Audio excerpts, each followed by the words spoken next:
Mitchell, and I will lead us in the Pledge of Allegiance.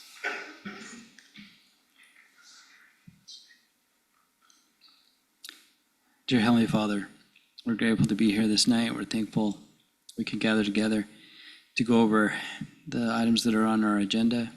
We ask at this time that Thou would bless each of us as we do so, that we can do what would be best, or a joint effort in making our city a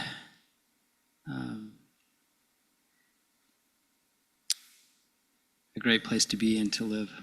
We're grateful for all those who serve and work diligently to help these agenda items move forward. And we pray that Thou would be with each of us this night. We thank in this and pray and do so in the name of Jesus Christ. Amen. Please rise.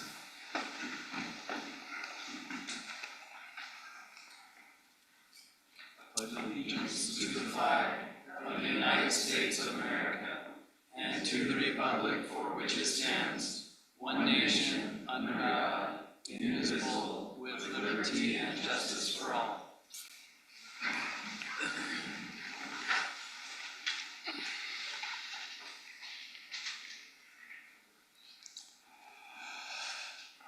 Item 2 on our agenda for tonight is approval.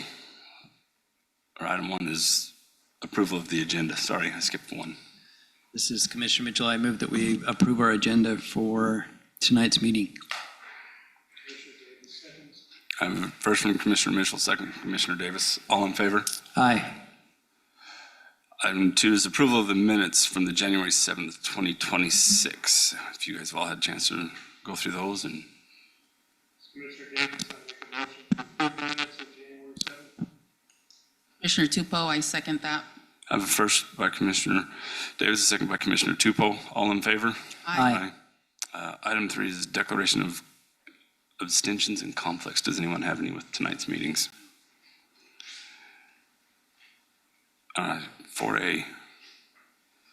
Item 4A is G-25-08, a request to amend the general planned use map from NYD not yet determined to and MD medium density to industrial, located at approximately 3600 East Foundry Drive. The applicant is JP Excavating, and we'll turn the time over to Eldon.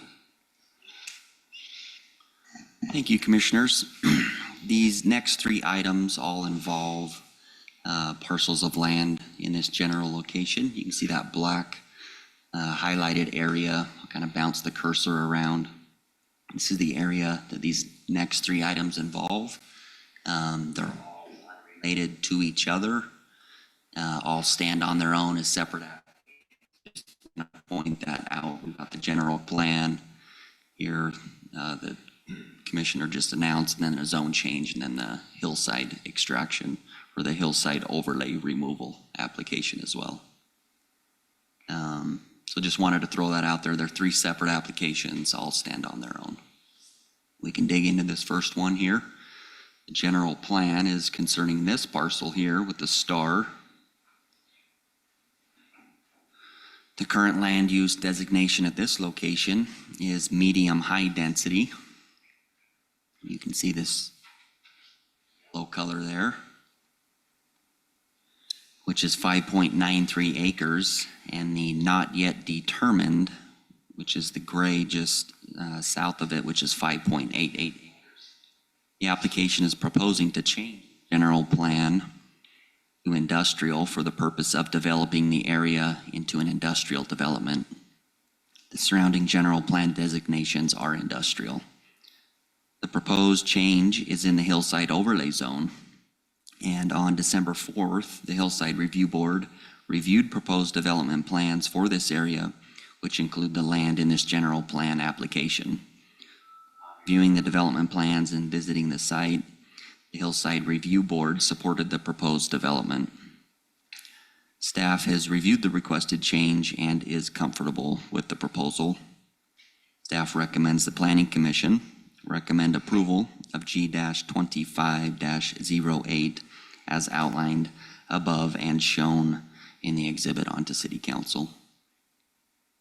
That concludes staff report. I'm happy to answer any questions you may have at this time.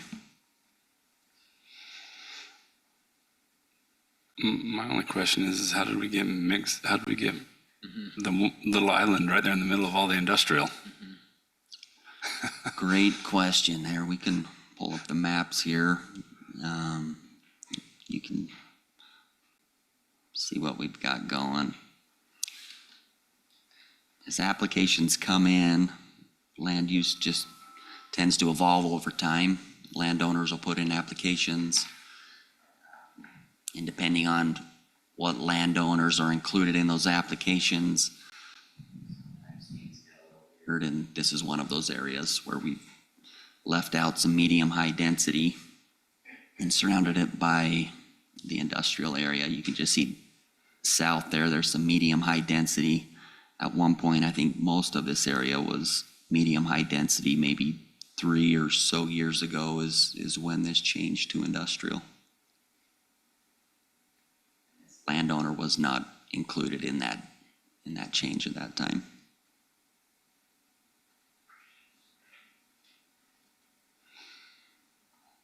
Do you guys have any questions for Eldon? No. This is a public hearing, so if anyone here would like to speak to item 4A, now is the chance.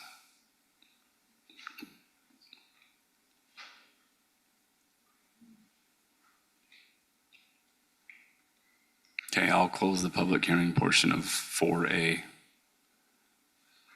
And if anyone else has anything, if not, we'll look for a motion on this. Commissioner Ure, I'll make a motion that we approve G-25-08, the general plan amendment, and recommend approval. Commissioner Mitchell, I second. I have a first by Commissioner Ure and a second by Commissioner Mitchell. Individual voting, Commissioner Davis. Commissioner Mitchell. Commissioner Tupou. Commissioner Ure. And Commissioner Bullock, I'm aye as well. This will move on to City Council with a recommendation for approval. I just lost my internet. There it is. Item 4B, Z-25-25, a request to rezone approximately 4.65 acres located at 300 South Smelter Drive from the current OS zoning to a proposed I-2 zoning designation. The applicant is JP Excavating, and we will turn this over to Eldon.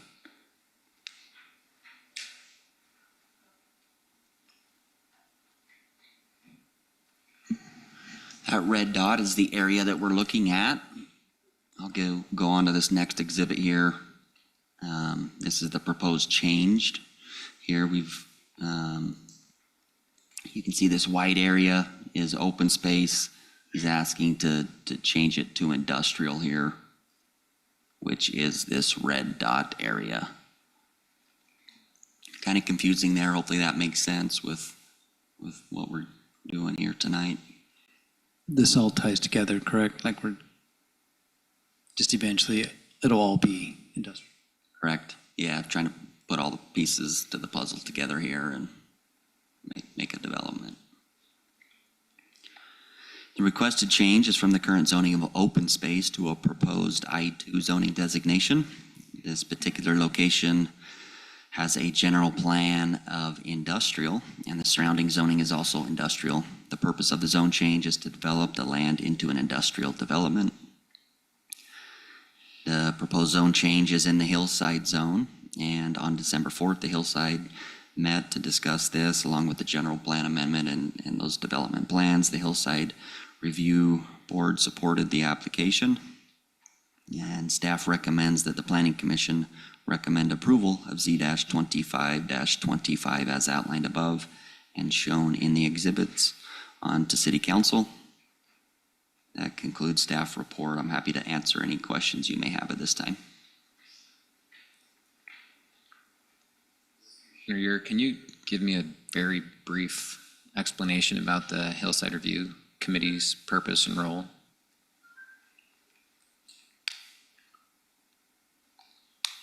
Brief and concise. They're a board that oversees the Hillside Overlay Zone, which has been identified by the City Council as an area we want to have a second set of eyes on to protect scarring, view shed corridors, prominent ridge lines. That criteria should receive review and go through that process to make sure we're standards to avoid long-term effects. Well, thanks, and I should have asked this before, but who sits on that committee? I don't have that list in front of me, but give that to the commissioners. Okay. Is it staff? Is it? Oh, it's civilians within Washington City. Thank you. Every board member is a Washington City resident. Cool. That's what I was wondering. Thanks.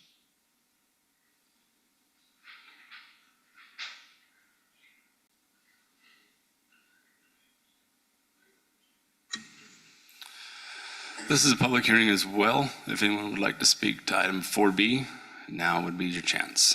So I'll open up the public hearing to 4B. And please come up, state your name, and try to keep it as brief as possible, please. Evening, Steve Kelly. I'm just a resident off of Country Way and just got notice of the potential changes. I'm curious, one of the things we deal with as citizens that are living out there is air quality with dust, with what's going on with the landfill and rezoning open space and current residential space into more industrial. I'm curious if there's been any consideration or studies on what that will impact both traffic and air quality. I have no clue about that. I guess that would be something I'm highly concerned with. I mean, we have quite a few citizens out there. We are in a contained valley that is currently zoned for residential. So we got kids that are being raised there, out playing in the yards. And the dust, I know, is something that this council has been addressing with. And so if there hasn't been any consideration on the impact of air quality and traffic control, making these changes, I think that would be a big miss on what the citizens will be most concerned with. But I'll speak for myself. Thank you. Thank you.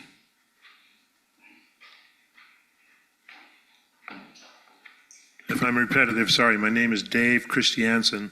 So this red circle, can you tell me, you want to rezone it industrial, so you're going to put industrial, light industrial in there, or you're going to excavate it?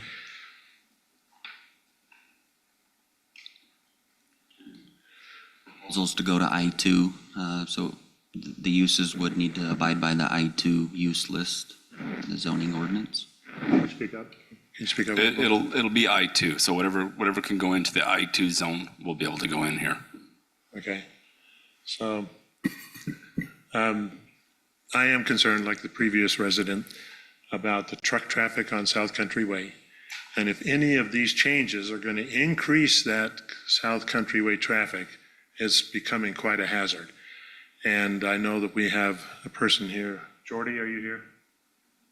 Jordy took pictures of the bridge underneath of all the cement cracking and the bridge starting to have the early stages of failure and the asphalt on either side of the bridge. We get 50 to 60 heavy-duty trucks on South Country Way every hour, and only 1 out of 3 of them are covered. So we get all the dust flying out of those trucks. Maybe this is not the right forum to express that, but my concern is, and I think a lot of people here, is that anything that you do to rezone this is going to increase truck traffic on South Country Way, then that's a problem. So. Thank you.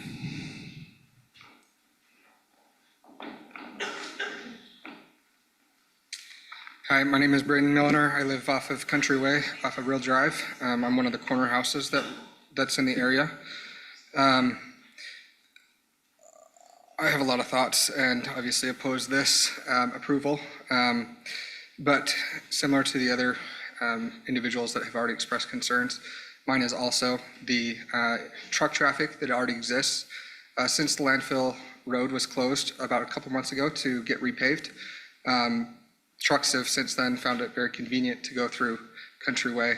The number that was just provided, I honestly would not be surprised. I haven't gone out and counted, but at any given moment, there can be 10 to 15 trucks on that road running between Washington Dam Road and Real Drive. I wouldn't be surprised if that number that he provided is double at this point.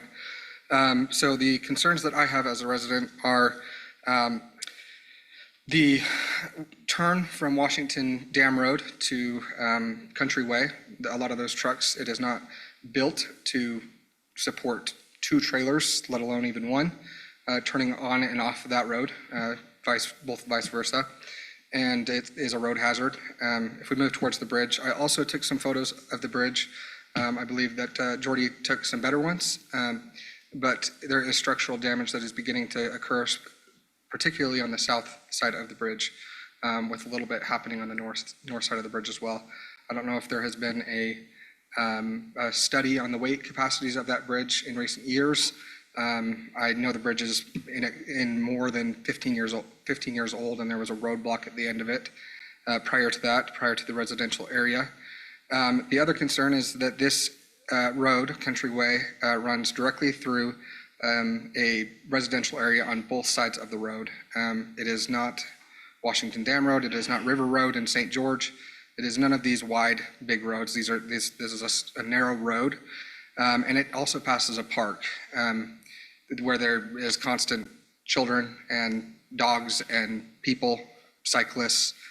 There's a bicycle path that goes underneath the north side of the bridge, so there's obviously that concern as well, with a lot of pedestrian and cyclists in the area.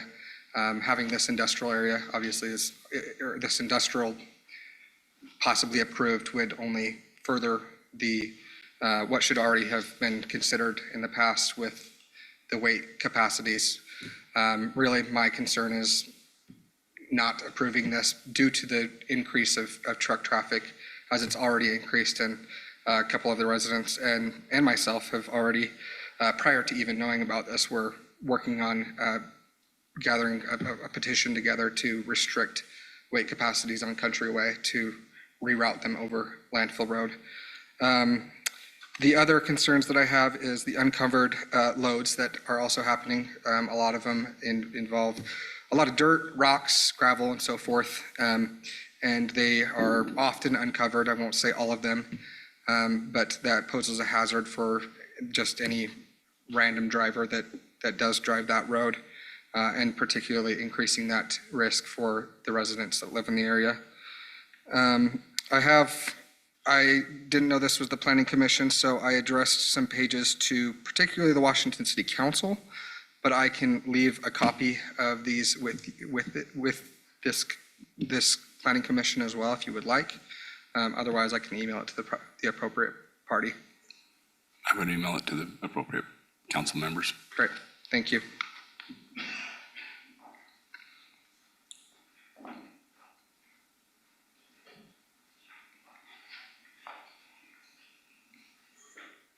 Hello, my name is Kelly Buchanan. I also live on Countryway.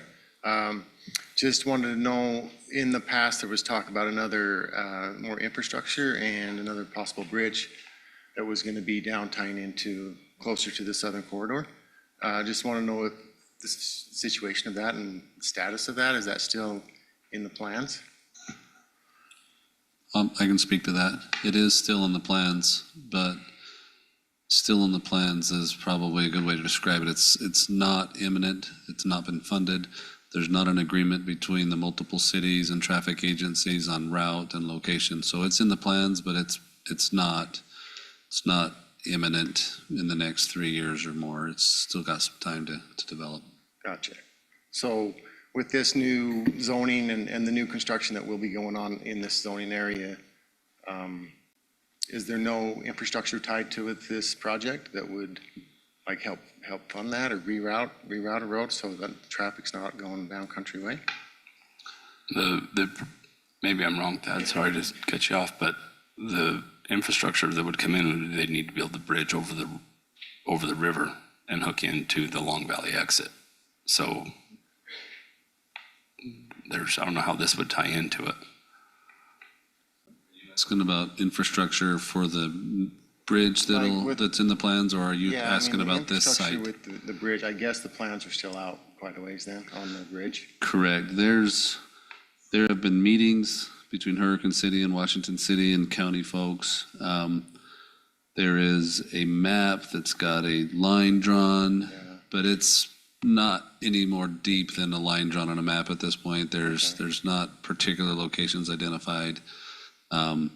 It also was proposed to run through the middle of a private land, and none of that's been acquired. And so, in addition to the funding and the studying of the route, it's planned. I do believe it will happen someday, but it's not imminent at this point. Okay, all right. Well, I just echo what the previous gentleman had said about the traffic is a big concern and the dirt and the dust and yeah, it gets pretty busy up there. So thanks, guys.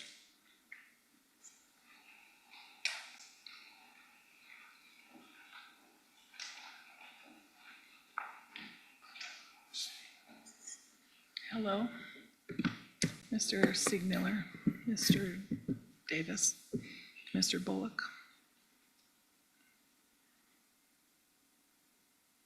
Is there something funny? Okay, Mr. Mitchell, Ms. Tapu, how do I pronounce it? Tupo, perfect, and Mr. I wasn't planning to come here. I didn't even know about this meeting until just Can you maybe state your an hour name, ago. name for the record, ma'am? Yep. Wasn't planning on coming here. I heard about it an hour ago. My name's Kathy Porter Barlow. I own 2 homes in Red Trails. I've called the city several times. I've emailed, and I've expressed concern about the semi-trucks. So I've already expressed concern, and I did get a call back and was told that, I mean, you guys are already aware of our concerns. You know about it. It's a long-standing concern from many of the residents, so this is not a new concern. But I have some questions because I don't really fully understand, because like I said, this just came to me about an hour ago, so I haven't had an opportunity to do any research about the difference between like an open space zoning and the I-2 zoning and all that kind of stuff. So my first question is, how would it change in terms of the semi-trucks? Because when I looked up the I-2 zone, it doesn't sound very favorable to have this in our community where our children are playing. So can you explain to me what the purpose would be for the applicant by the name of Mr. Palmer, Judd Palmer, whoever the applicant is? What would be the purpose of doing this? So the purpose of a public hearing is for the planning commissioners in their roles as planning commissioners for Oh, the no, city. I'm sorry. Let me To restate. receive No, that's feedback not from my the question. public. Sorry, excuse me. And Mr. Siegmiller. Palmer himself or his representative can stand up and explain things, but these folks aren't here to argue or explain no. purposes of these things. Their job No, is to I'm decide asking whether the it's purpose appropriate. of the change of the zoning. So let me restate my question so it's clear. Thank you. Okay? I'm not asking about the meeting that we're in. The purpose of that is clear to me, obviously. Everything's kind of, to be considered, right? So things are being considered. These are proposals. There's an applicant. What is the reason an applicant would want to change the zoning? What would be the purpose? Is there any answer to that as to why the zoning would change to an I-2 zoning? What would be the purpose of it? Report states the purpose of the zone change is to develop the land into an industrial development. Into industrial, so for businesses. And so is there going to be some opportunity to find out what specifically Judd Palmer is planning to do with this application? Like, No, this is just a zone change to be able to put something that is able to go into an I-2 zone into the I-2 zone. If you would like to put, you drive down the Washington Dam Road, obviously, and there's an I-2 zone there. So it'll be something along those lines. You'd have to look into for the Right, record but of there's what can go in setbacks there. and things like that I, that have the existed industrial for units, years. the industrial is different than other setbacks, but it would have to fall into what can be done in the I2 zoning. So would the I2 zoning be part of that in terms of Country Way? No, it's just that little spot right there. Everything else around it's already I2 zone, just that little spot where The red there's, spot, all the purple is industrial. right? For some reason, that white spot didn't get a zone. That's why they left it as open Oh, space. the white, okay. So that red is the piece of ground that he owns that he's asking to make it available to use like the rest of the purple zone. Okay. And is the city council going to take into account the residents that are there? I have no clue what the city council is going to do. Okay. So the city council does monitor these meetings, they watch the recordings, and in my experience, they take into account resident feedback. They think it's important, and Okay. I'm sure they would thank you for coming. Yeah, well, let me just say, when I bought my homes, I was sold on something, okay? It was an experience when you see this video of the drone flying over, okay? And you see the parks, you see the river and the different walking paths, okay? You see opportunity for, a lot of good things for your family. And you don't see industrial stuff in those videos that they show, obviously, right? Because that's not going to sell homes. So it's very disappointing, and I don't like the attitude, I'm just going to state it for the record, that I got in my reply email that I sent, because it wasn't even addressed. My concern was not addressed at all. It was totally ignored. So, at least address the concerns of the residents is what I'm hoping will happen as we move forward. Thank you. Thank you.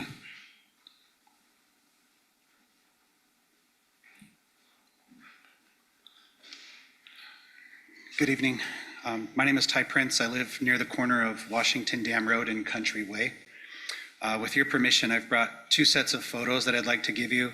They show exactly what our neighborhood is experiencing every day. 5 years ago, when I moved into the Country Way Estates, I'm one lot adjacent.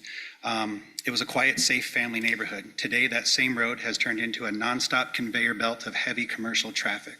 At all hours of the day, there are fully loaded semi-trucks, often pulling multiple trailers of gravel, dirt, and rock, lined up through our neighborhood, waiting to turn onto or off of Washington Dam Road. This is no longer occasional construction traffic, it is constant.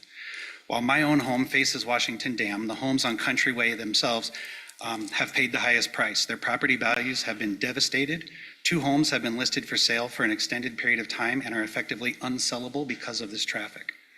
These trucks cannot physically make the turns without driving over the sidewalks and the medians.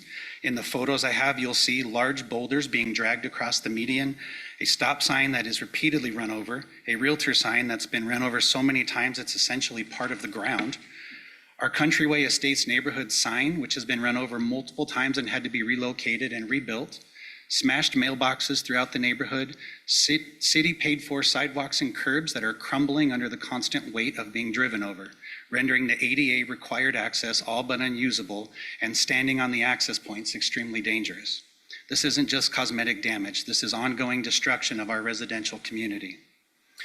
Just up the road in Sunrise Valley Park is Sunrise Valley Park, where children ride their bikes, play, and run around every day. This is a family area, yet it is now surrounded by idling semis, traffic jams, noise, dust, and debris. And I swear I did not copy that other guy's notes from earlier, even though they sound very similar. The bridge is cracking, crumbling, and failing under the constant weight of these heavy trucks. It was never designed to handle this level of traffic, and it is getting worse every day. Tonight, we are asking for your help. I don't necessarily speak for everyone, but I know I speak for myself and my household. We are not opposed to progress. We are not opposed to businesses operating. We understand development. It's part of the nature of life. What we are opposed to is allowing even more heavy traffic onto our road and bridge that are already failing.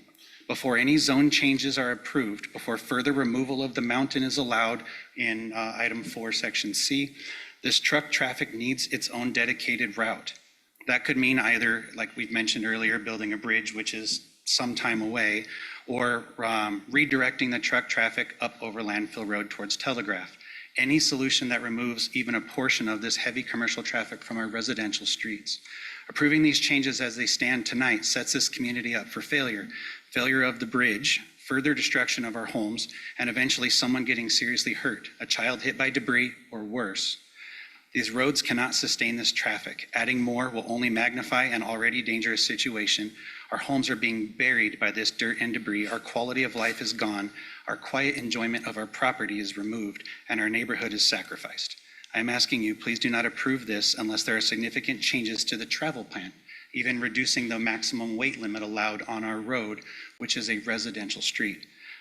Please protect the families that all live here. And then if you'd like, I can give you a copy of these pictures. I have 2 of them. May I hand them to you? Or okay. It shows all the damage from the rocks and the boulders and all that kind of stuff. Thank you. Thank you.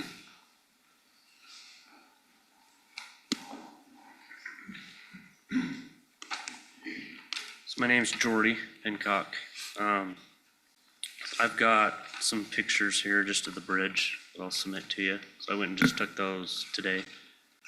And that just really shows a lot of the damage on the left and the right side on one side of the bridge. It's super visible of how much damage is there. What I've been told is that it's checked on every year. But it's apparent that there's obviously issues. You can see rebar, there's massive chunks of concrete gone. It's folding away from the wall. And one of my big concerns with that is when you look under the bridge, you can see all of the sewer lines, the water lines, everything that supplies our community over there runs under that bridge. So if anything happens to that bridge, we have 400 plus homes over there that no longer have access to water, whatever is underneath that bridge that supplies to our homes. The other thing is also all of our schools, all of us commute over that bridge to get to work, to school, buses. If anything happens to that bridge, most likely the buses aren't going to come to the neighborhoods to pick up kids. They're not going to go around all the way over the hill to pick up kids. We're all going to have to take our own kids to school. The buses aren't going to do that. So it would highly inconvenience everyone that lives in the neighborhood that has families. And just to go along with what everyone else has said is just the dirt and the dust has become a huge problem. We've lived there for 4 years now. We were the 3rd house built in Red Waters. And when we were first there, even during the construction of all the homes there, it wasn't very bad at all.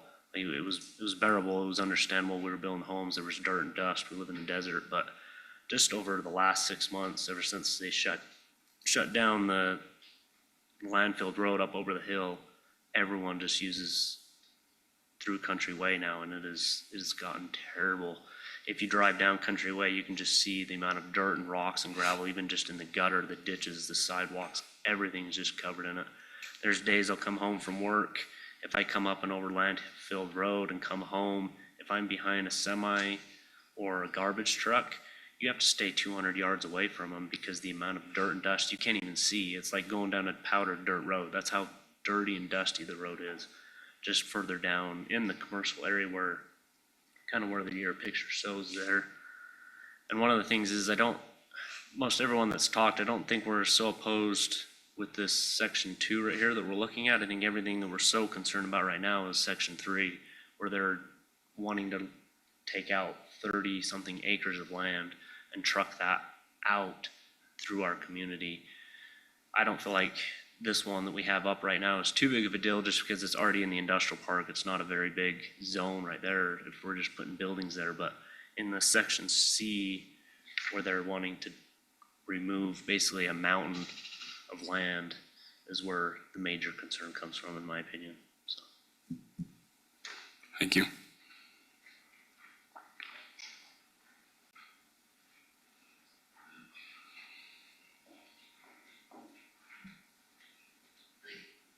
Hi, good evening. My name is Colleen Cupp.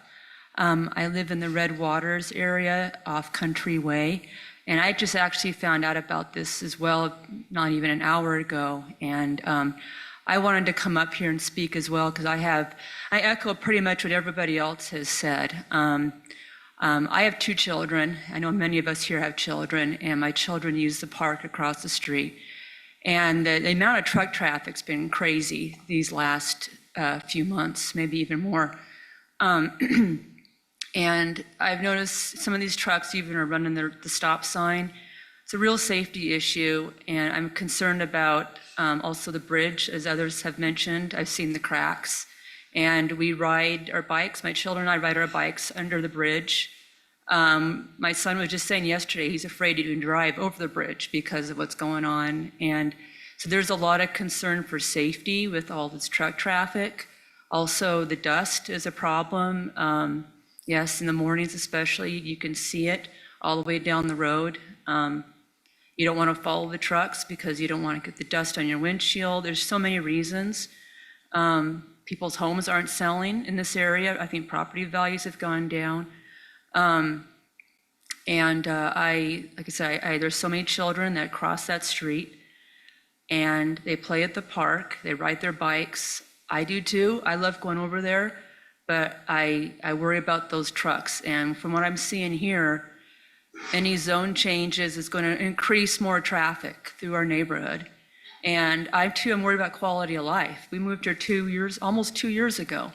And I too was very attracted to the area because of the river, the beautiful landscape, the scenery.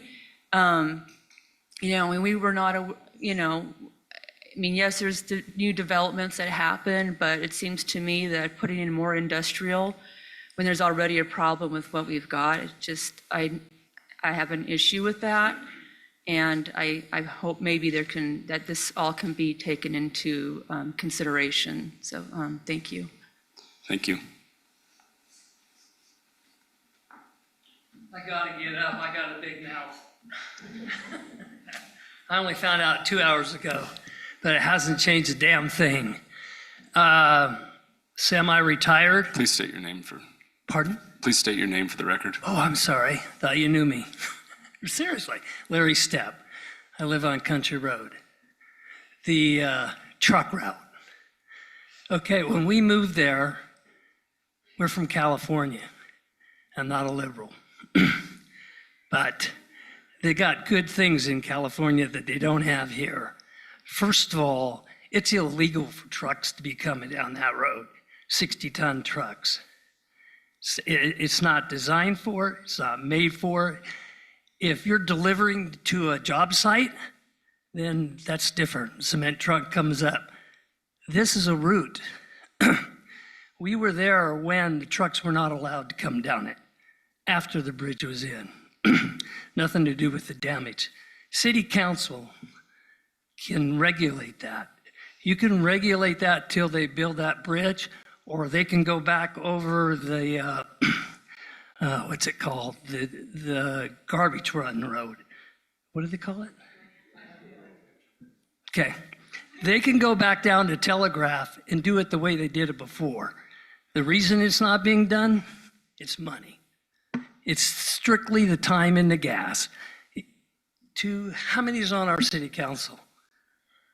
Huh? 1, 2, 3, 4, 5. Is everybody here? The planning commission, sir. The city council has 5 members plus the mayor, so that makes 6 total. Okay. But this is the planning commission. Okay. You could regulate that. That's just a way in it, done. Okay, no longer you can go over. That'd be simple. Costs nothing. Yeah, it costs more for the business. The bridge wasn't there before. They were making money before. That's something that just come down there anytime you want. 4 in the morning is ridiculous. It's just absolutely ridiculous. So I'm not going to say I'm for the industrial thing going in. I think it should be there. That's where all the industrial is, light industrial, whatever Palmer wants. I think he's right. If you're going to move half the 40,000 tons of dirt out of there, that's a big consideration. And this city might have to get a couple of good attorneys if they start getting into this kind of stuff. It'd be real simple for you guys to put your head together and say, okay, right turn when you come out. Go to the Telegraph. Do it the way you did it before. That's all I got to say. Thank you. I brought pictures before, actual pictures. Boy, I wish I'd had time, I'd have brought it. I brought pictures where these rocks had been hit. And Marty has an asphalt company, And when he put those rocks in there, they're like this big around. And these trucks move them. And when they have to hit their brakes, it's just a matter of time before something happens. I just don't even want to say it. And do I like it in front of my house? No. But if they were driving over the industrial road like they did when they first put the dump in, the bridge was never there. We wouldn't be here today with this problem.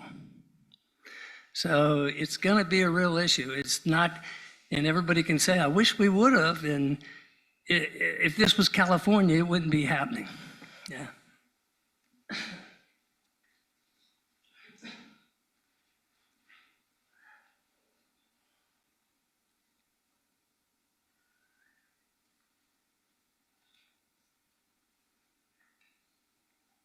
Anyone else?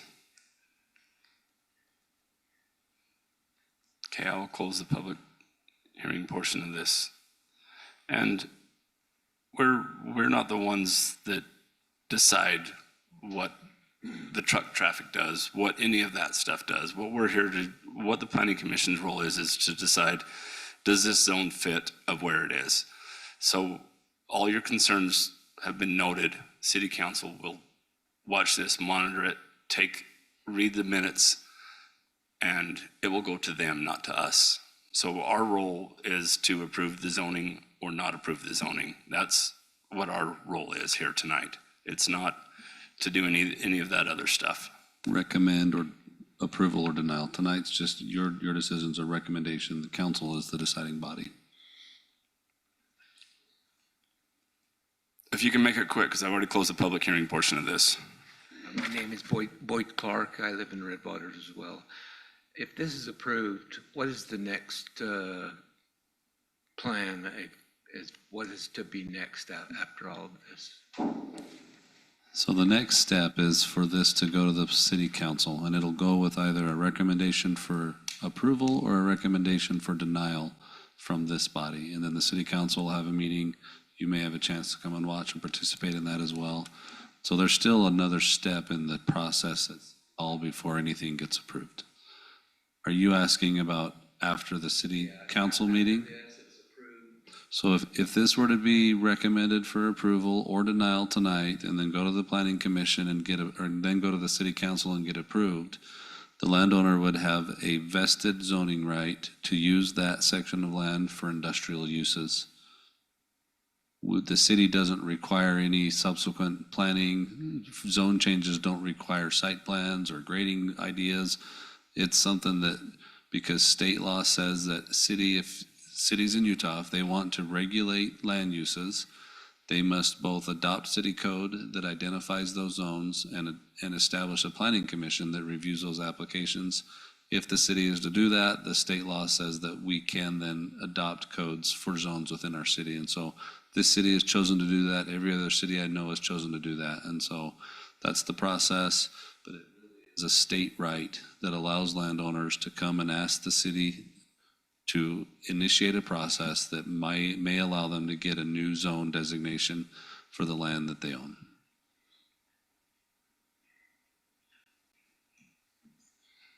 Do you guys have any questions for the applicant, or does the applicant want to come and speak? I mean, it's up to you. I think this application actually is surrounded by the same zone, but who would everyone go to address? Can you turn your mic on? Oh, sorry.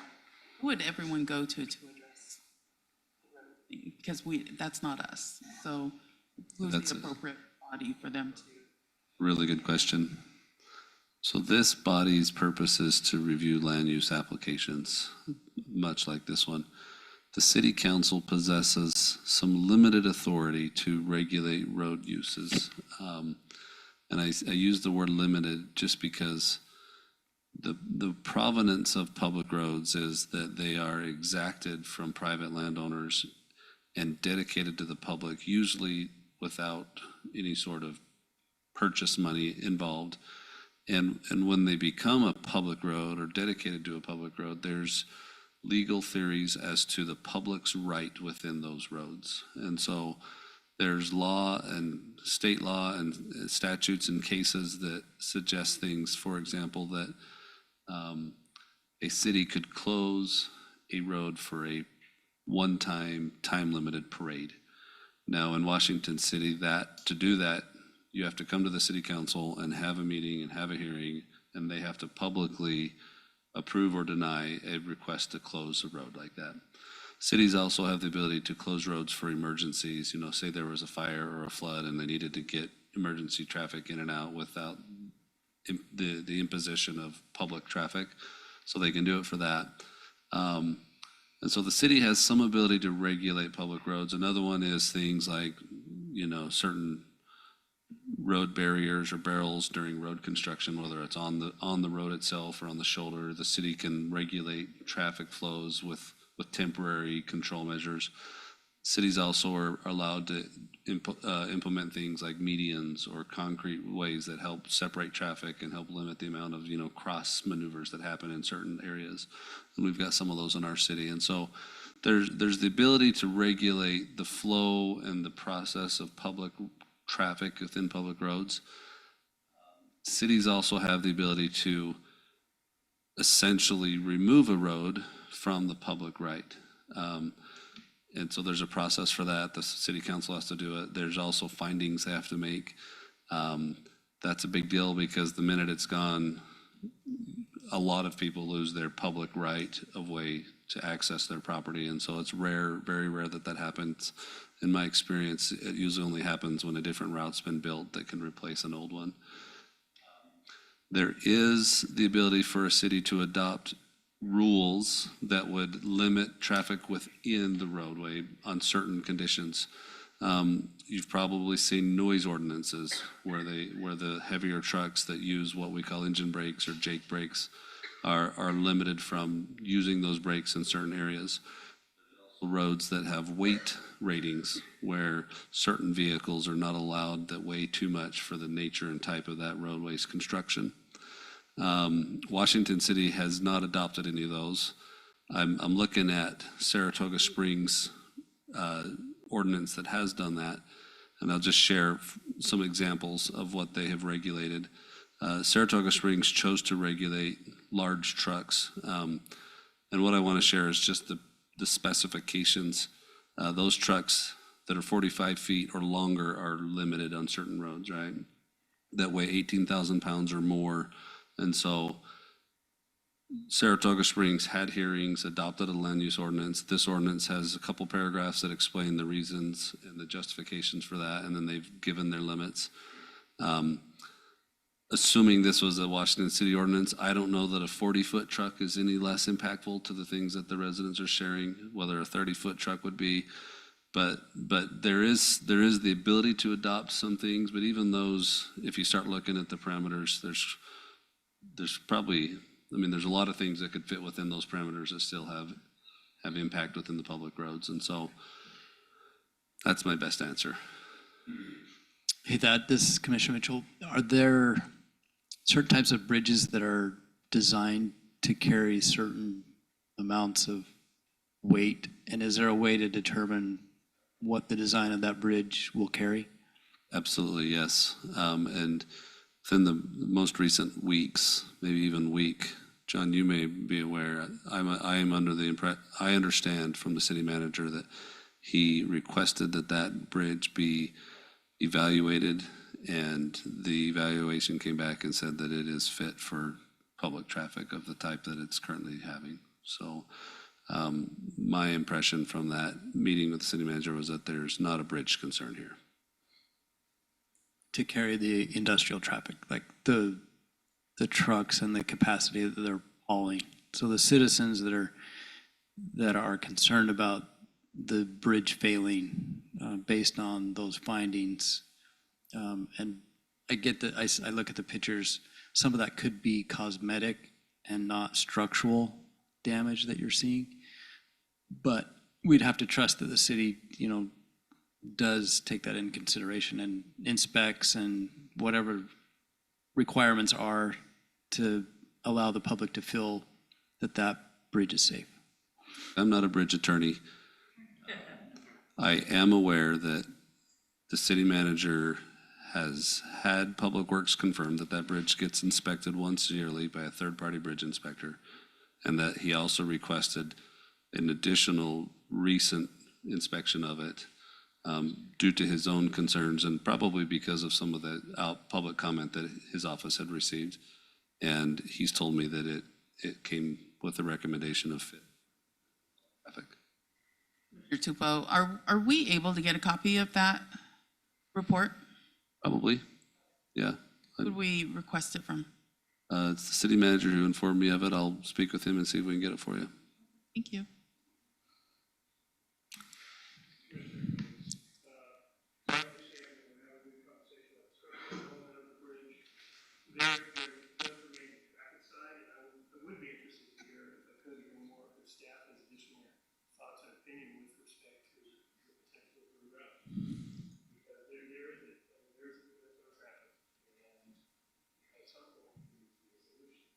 One of the things that I failed to mention on the Saratoga Springs statute is it also, in the ordinance, establishes truck routes throughout the city. So it says these roads are all truck routes, and it establishes exceptions. And you won't be surprised that those exceptions are things like school buses, moving vans, construction vehicles that cannot reach the job site without leaving the truck routes, and city trucks and trailers that, need to be there as well. And so there's exceptions to that. And so if the city were to adopt a regulation that regulates types of uses within public roads, which it has not yet, there would need to also be a designation of what those routes should be within our city. And, a lot of folks have said, just reroute it over to Telegraph. And I'm sure that public hearing would have a bunch of other people in Telegraph who think it should be rerouted somewhere else. And so that'll be that's a difficult task. It's hard work to try and figure out what those routes are and which ones are best for a community. To date, we don't have any such ordinance on our books. Again, this is Commissioner Mitchell. I wanted to mention, and I think this comes up regularly, and I'm sure, I don't know the exact time frame that land has been industrial, that's been around, but as long as I have lived, well, I can't say as long as I've lived here, because the landfill was in St. George at one point and then became, Washington. But that land has been industrial, so there were a lot of residents that make it sound like it was a surprise that they came to know that the land was industrial. I feel like the timing, it is outside of your residential, but I feel bad that there are realtors that potentially are trying to make a sell, and they will print the picture to try to make that sell. But that property has been industrial for as long as I can remember, and I've been here my whole life. The residential property that is there,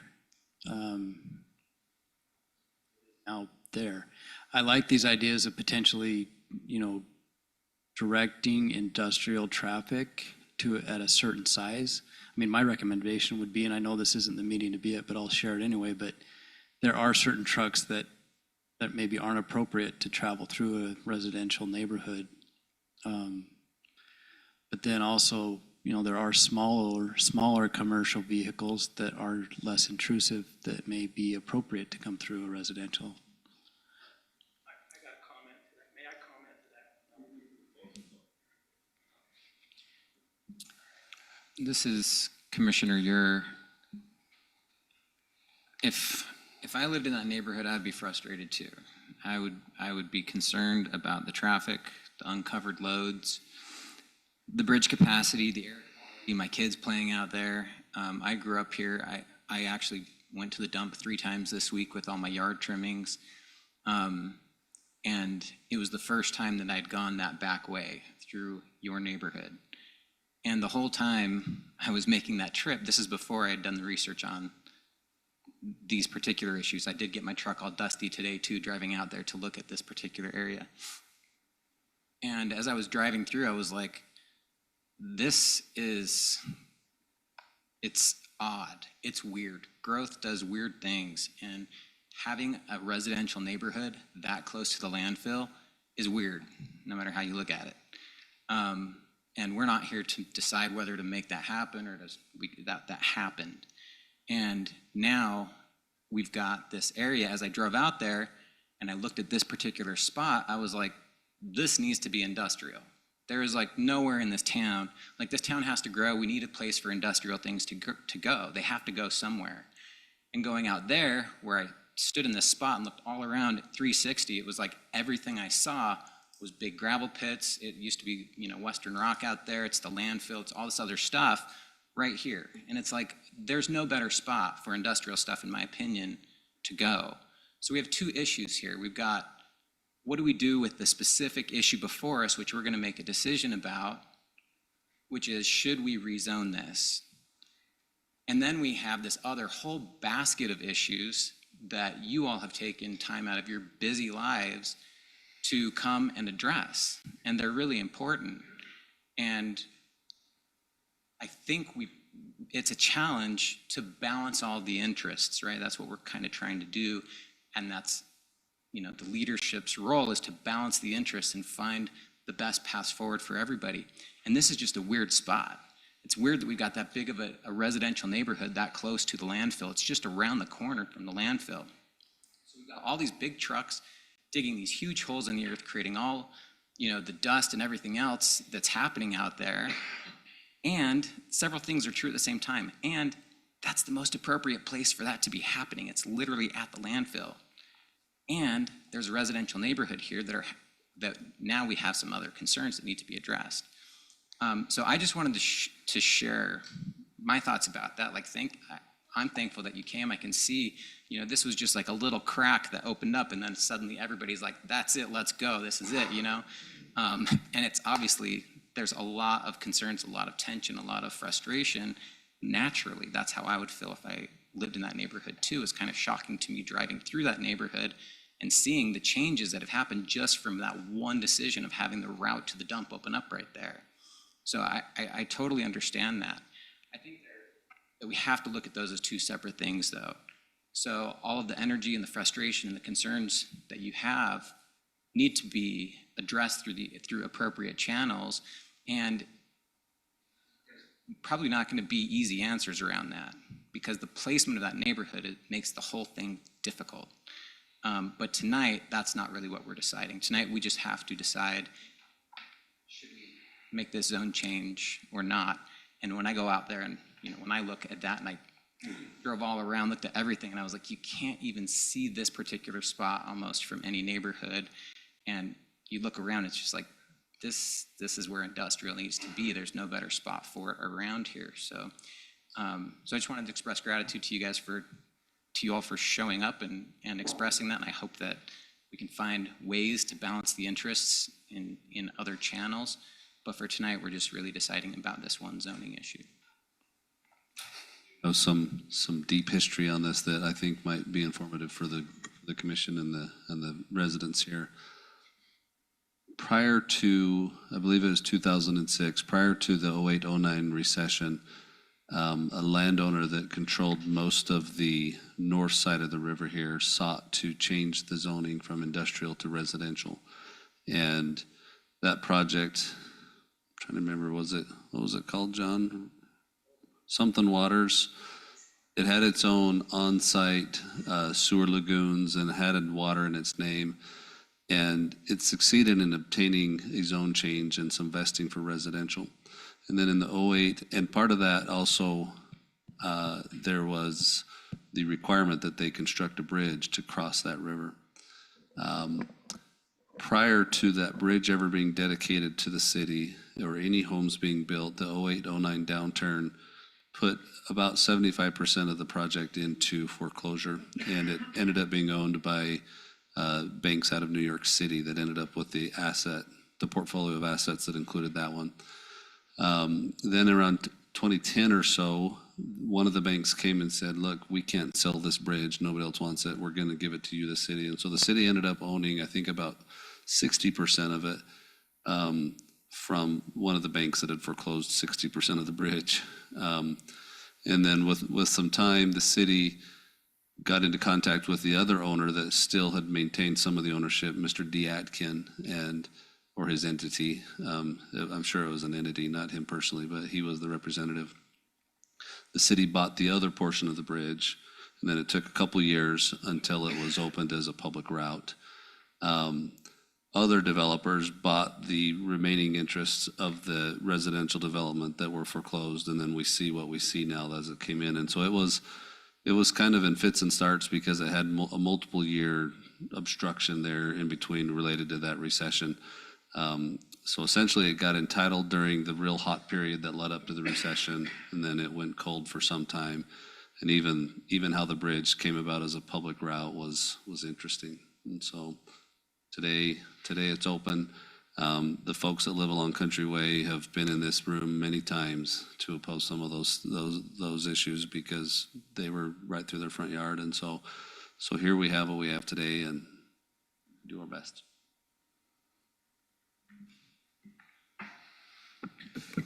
Bob Hermanson representing the project tonight. Just wanted to say, great discussion. Is there any specific questions for me that you'd like me to address? There may be a few additional comments on the next item on C, slightly different than this one, obviously. But anything that I can help with now? Thanks. Thanks, Bob.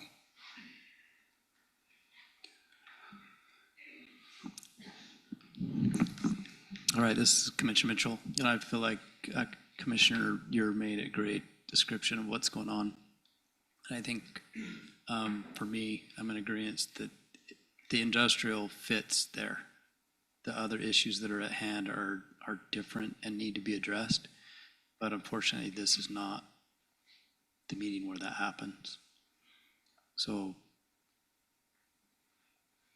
that's kind of where I'm at. Be curious if there's other commissioners that have any comments. Otherwise, I'll make a motion.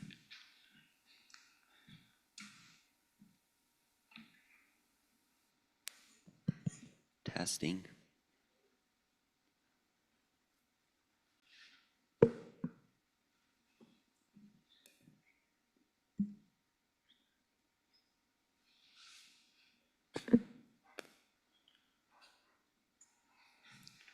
Other comments?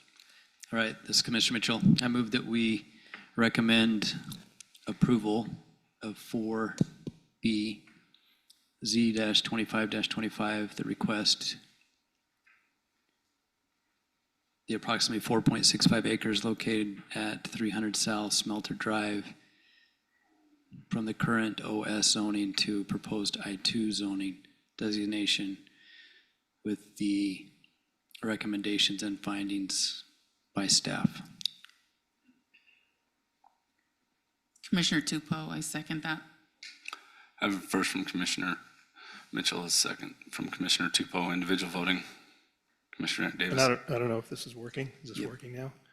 Well, I have a question before I vote because I would like to, I mean, is it appropriate for us, just from a process standpoint, to amend, potentially amend this motion to provide additional language, basically requesting and recommending to City Council and staff that they do begin the process of designating, researching, designating specific, truck routes within, within the code. So generally, conditions on zone decisions are not upheld by the courts. I think you could make that recommendation and state it. But if you're wanting to make this recommendation a condition of some process. I would just include it as a recommendation. Clearly, the City Council, they view this, they're watching live, they're often here in person. But I think it's important too, to begin to lay that groundwork as well, because, this matter is not going to go away. I think that's. Commissioner Davis, I agree. And so maybe we do add to that motion just a recommendation to the council to research and to adhere to the public comment tonight and identify potential. That we suggest we begin the process of identifying and designating truck routes. For, and you have to come to, again, that all has to be stratified with respect to the different types of vehicles, what have you. But I think it's important to get that process moving, is my position. Okay. So if we're cool with Do that. do I need to state more? Or can we go off of, or do we start over and let brother, You're fine, you're fine. Recommendation, it's not binding, it doesn't impair anybody's land use rights, one way or the other. I think it's more than appropriate. Part of the egg we've got to crack here is, let's say that we had identified truck routes. This area would still be an exception, even if we had the Saratoga Springs statute, right? Because of historic use and also because it's a construction site, right? And so it's not an easy thing to create, and it's probably not something that would satisfy everyone ever. And so it's a project, and I think your recommendation, and I know the council will hear you, and it'll be then within their purview to decide what to do. Okay, then assuming that is captured in the motion, I vote aye. Commissioner Mitchell? Aye. Commissioner Tupou? Aye. Commissioner Ure? Aye. Commissioner Bullock, I'm an aye as well. This will go to City Council with a recommendation of approval. Item 4C, Z-25-26, a request to remove 31.7 acres from the hillside protection overlay zone located at 300 South Smelter Drive. The applicant is JP Excavation. And we'll give this to Eldon.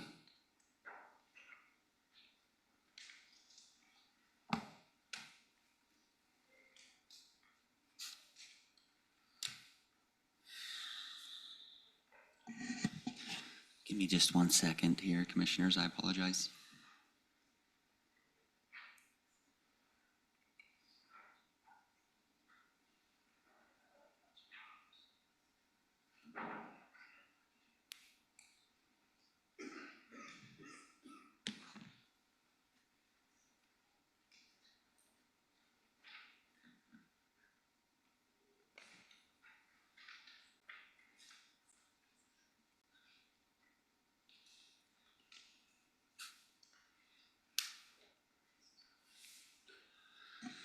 Okay, as shown, the applicant is proposing to remove 31.17 acres from the hillside protection overlay zone. As shown in the slope analysis exhibit, the majority of the proposed land in this area has a slope that is greater than 30%, which does not allow land disturbance. However, due to the location, along with significant disturbance to the hillside that has previously occurred in this area, the proposal is to remove the area from the hillside rather than creating an island of hillside protected area, trying to mitigate the existing scarring that has occurred. The applicant is proposing to terrace the land upward towards the east property line, which is where the hillside would be cut and blended back into the existing ridge with a proposed 1-to-1 ratio. On December 4th, the Hillside Review Board reviewed proposed development plans for this area. Those minutes are attached to this report for reference. The Hillside Review Board made a recommendation to approve the removal of the proposed acreage here within the hillside overlay zone due to the amount of disturbance that has occurred on this land, with the condition that the specific details of the easterly cut be brought back to and reviewed by the Hillside Review Board, with all grading for this cut being done in accordance with the IBC guidelines.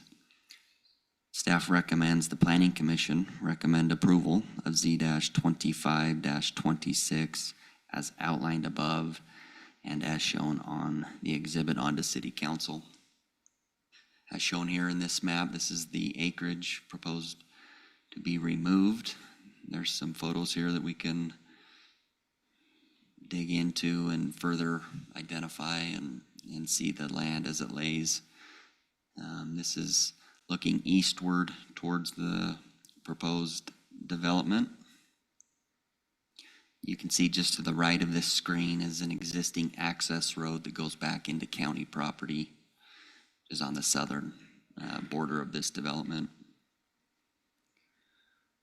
This here is the approximate location of their proposed Road B.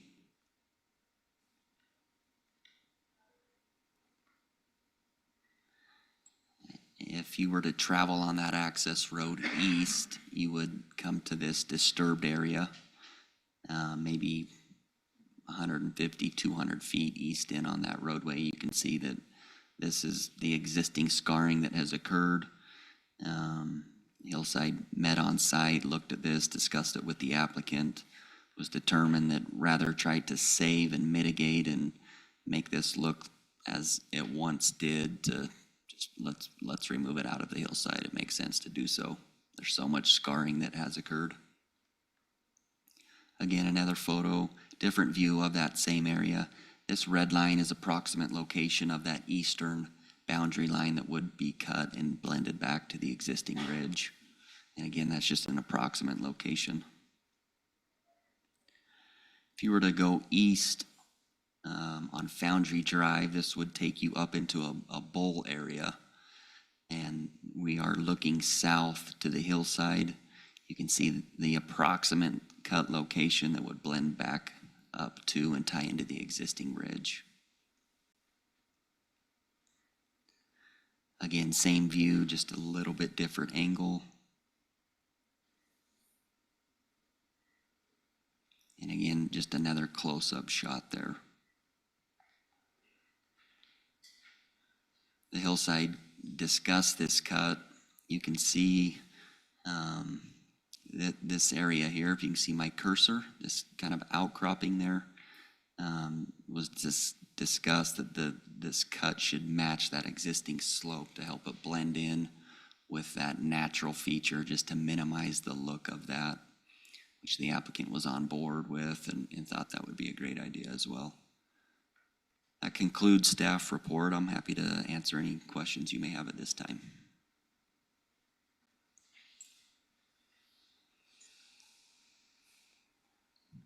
This is Commissioner Ure. I have a question for you. I mentioned earlier that I kind of like drove up and around there. One of the questions I have is, I didn't like walk to the top of that and then look around. I kind of like drove around as much as I could to see from which angles this might be visible. Like, were there residential neighborhoods? Were there, you know, like the scarring and all that is already there. So, you know, it is what it is. But going that high up into the hill, I couldn't like get up there to look around and see if it was going to be visible from farther away. I'm wondering if when you guys met on site as that committee, did you go up there? Did you look around, or do you have any concerns about where, you know, obviously like right next to it, that all makes sense. And even from what I could picture around it, seemed to make sense, but I didn't walk up the hill. What are your thoughts about that? It'll be a large cut, approximately 100 to 130 feet tall of a cut.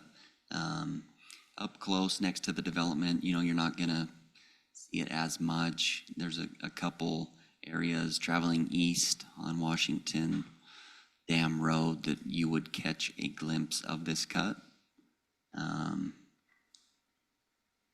Not gonna be a significant scenery, you know, you're not gonna, it's secluded, it's gonna be hit and miss from where you could see it, but large area that will be seen once it's cut. Thanks. So I do have a question regarding what is the process of cutting a hill out, and how does that affect the surrounding areas? Is it going to ruin people? Is it going to shake the ground? Is it going to be loud for long periods of time? Is it going to crack people's foundation? What's the process? Great question. With development, they're required to submit soils reports that identify the type of soils that are in this area, which would then dictate the path forward to remove this. I don't want to prematurely speak as to the specifics that it would entail, but it could be blasting, drilling, big, heavy equipment operations. There will be vibration, you know, that's kind of standard with construction process, but I would lean to the applicant, the developer here, to speak to the soils. Thank you.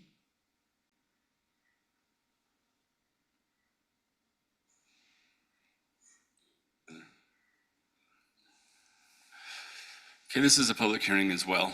If you guys would like to speak to the overlay zone of the 4C, now is your chance to do so.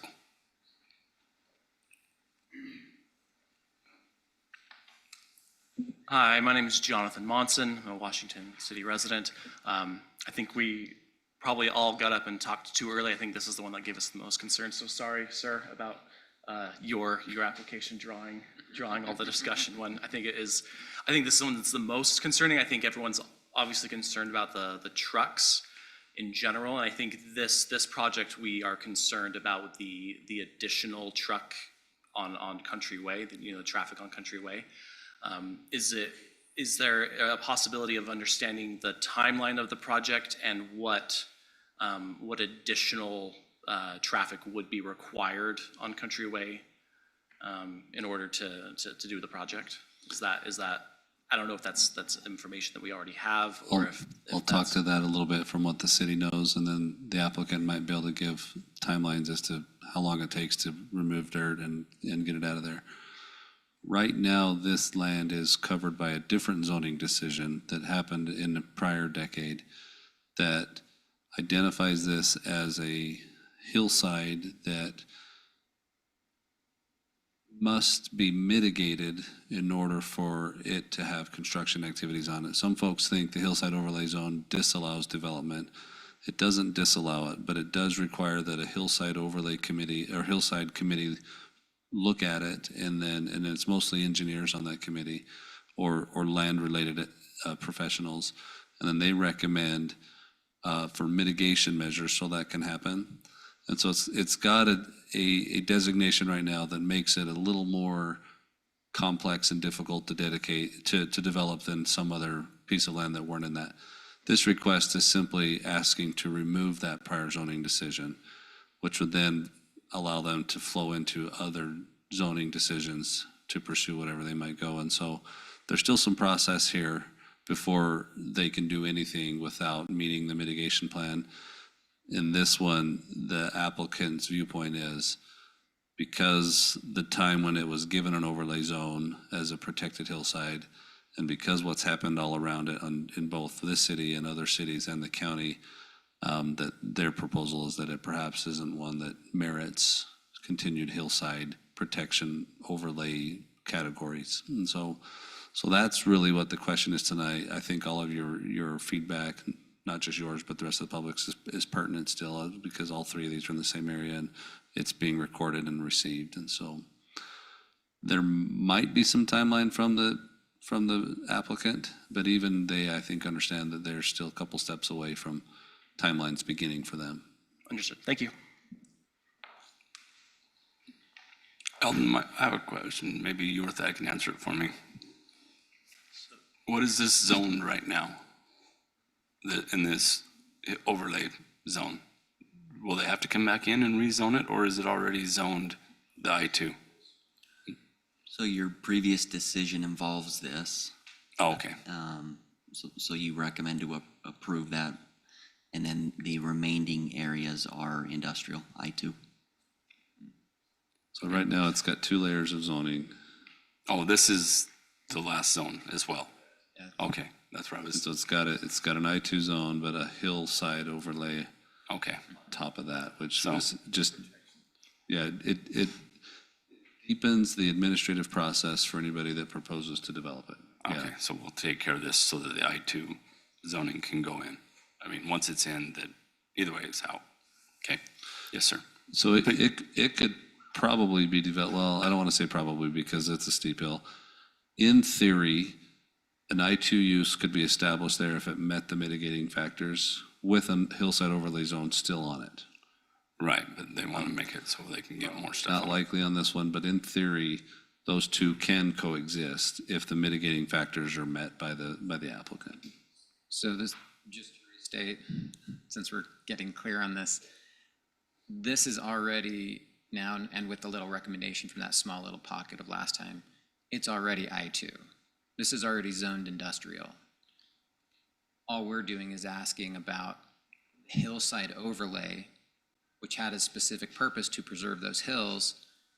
And now the hillside overlay committee is saying this hill's already so marked up that there's no preserving its original nature, so it just as well be used for industrial. And that's all we're deciding is whether to recommend approval for removing that second overlay zone. It's already industrial, is that right? It's a good summary of it, yeah. And we'll clean it up and make it look better.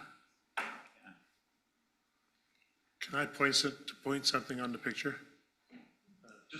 You can point at it and then maybe come back to the mic so we capture your comments. Eldon's drawn the area Where right he's there. drawing where right he's there, drawing. he's drawing the zone. Yeah. This is approximate, but the general area, which involves the general plan that we just discussed, the zone change.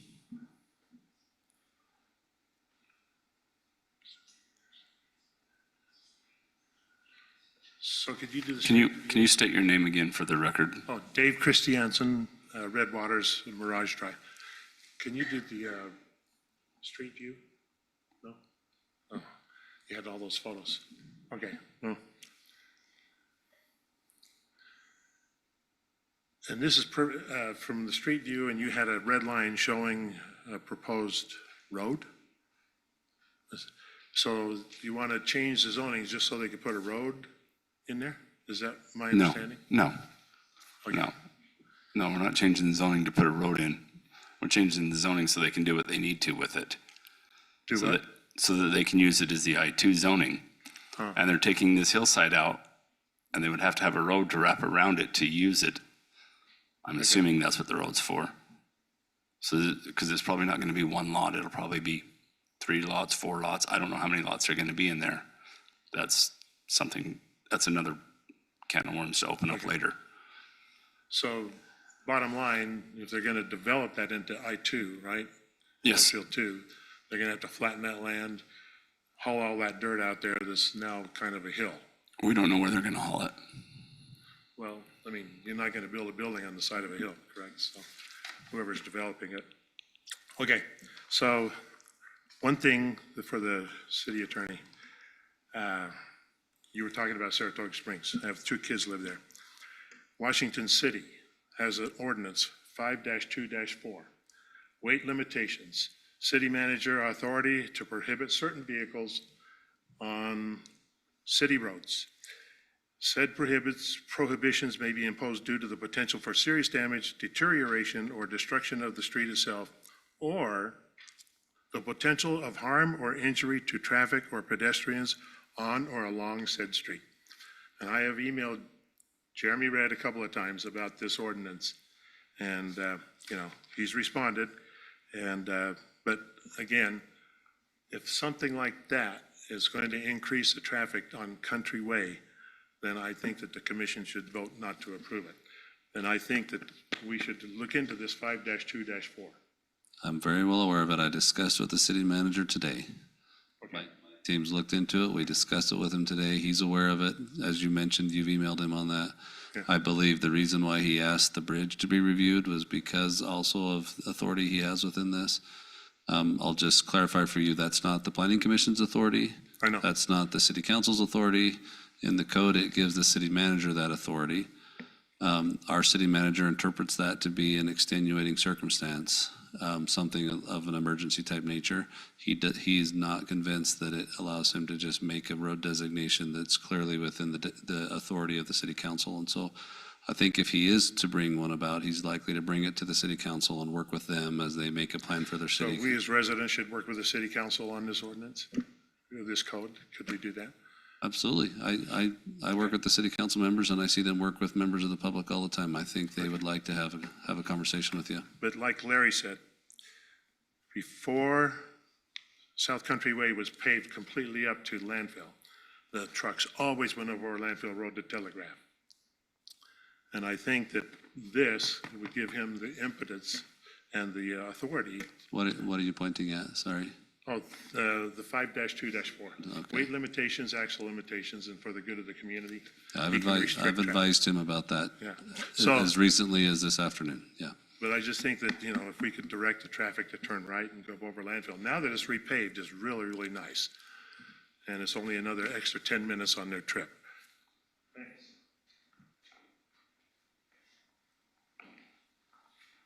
Hello again, Ty Prince is my name. The only reason to remove the hillside overlay is to be able to develop it completely and a lot quicker with greater truck construction traffic. I would like to, I don't know, formally or whatever, enter my previous speech into this particular topic as well. All of our concerns are still the same as far as the traffic it's going to allow. By removing this hillside overlay, it's going to allow the owner to then bring all the trucks and all the equipment on top of the existing traffic we already have.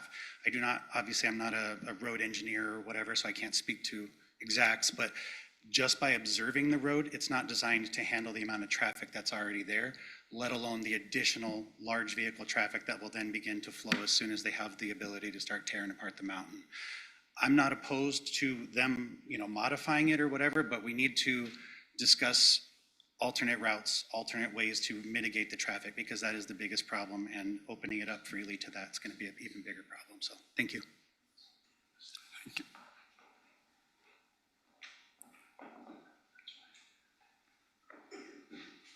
Hi, my name is Kimberly Monson. We have already had an issue with air quality. My husband and I purchased an air quality monitor at the beginning of, it was like September, when the ONP landfill caught fire. We've already been having problems with that. I am concerned about the health problems that could ensue if they are blasting this hillside. We have a very silica-rich soil. And silica does not break down in the body. So when you breathe in silica, it stays there. So it can cause long-term respiratory problems. And so I would like to know, before that this action moves forward, I want to know some of the potential health risks for us as a neighborhood, because we're stuck. We're here. We are in a situation where we've got different wants and needs, right?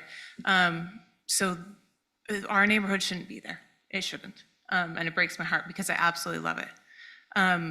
But what we need to do moving forward is recognize that we're here, and all these homes are here, and our safety and our health is important. And we want to know what the city's gonna do to make sure that we stay safe, because we're here now. So the blasting and drilling and the noise and the dust, it's a genuine concern. And I see, on the dusty days, I see spikes in our air quality, that it goes into hazardous ranges on those dusty days and on the smoky days from the landfill. So I just wanted to point that out too, that not only are we having safety issues from the trucks, and there's going to be safety issues from the dust and from blasting. Thanks. Thank you.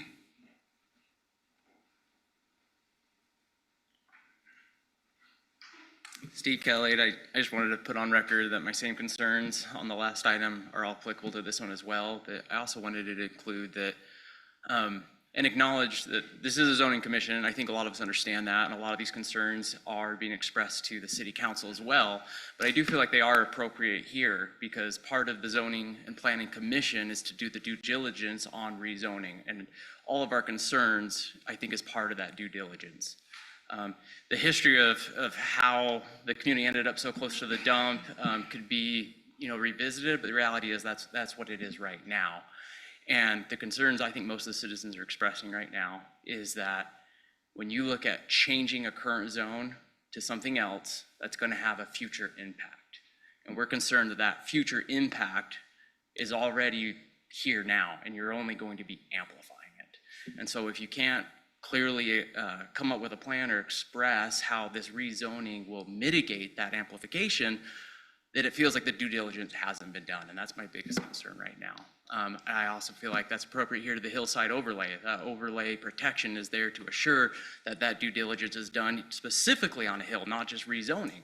And so disregarding that and saying, no, we're gonna go ahead and go through it even quicker with less oversight, again, just makes it seem like the due diligence hasn't been done yet. I do want to think that you've driven out there and you've seen what the citizens have expressed, and so I don't want to disregard that no due diligence has been done, but I did want to tie the string around. That's why we're here and expressing this specifically to the commission. Thank you. Thank you.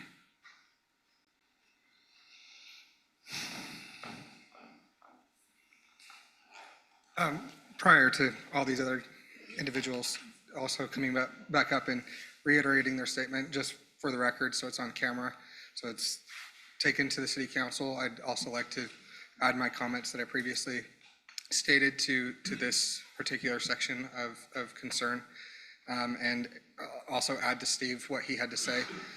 The matter of the fact was that the industrial was there, and the city council or whoever did the approval still went forward and approved a residential area as well as put in a city park. So we're sitting here with what we are now, and instead of amplifying it, that's really what we're asking for. And once again, thank you for your due diligence and thank you for your consideration.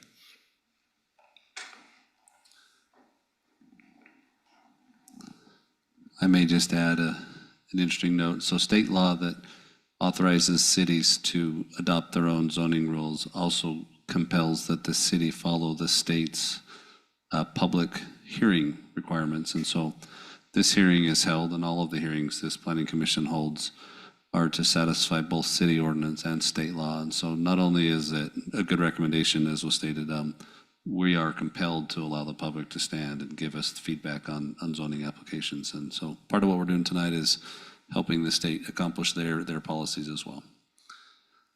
I would just clarify that the park in that area was put in by the developer of the homes as an exaction required by the city council for the approval to get those homes. And so it wasn't the city that built the park. It was dedicated to the city after it was inspected and accepted by the city's inspectors and then dedicated for public use there as well.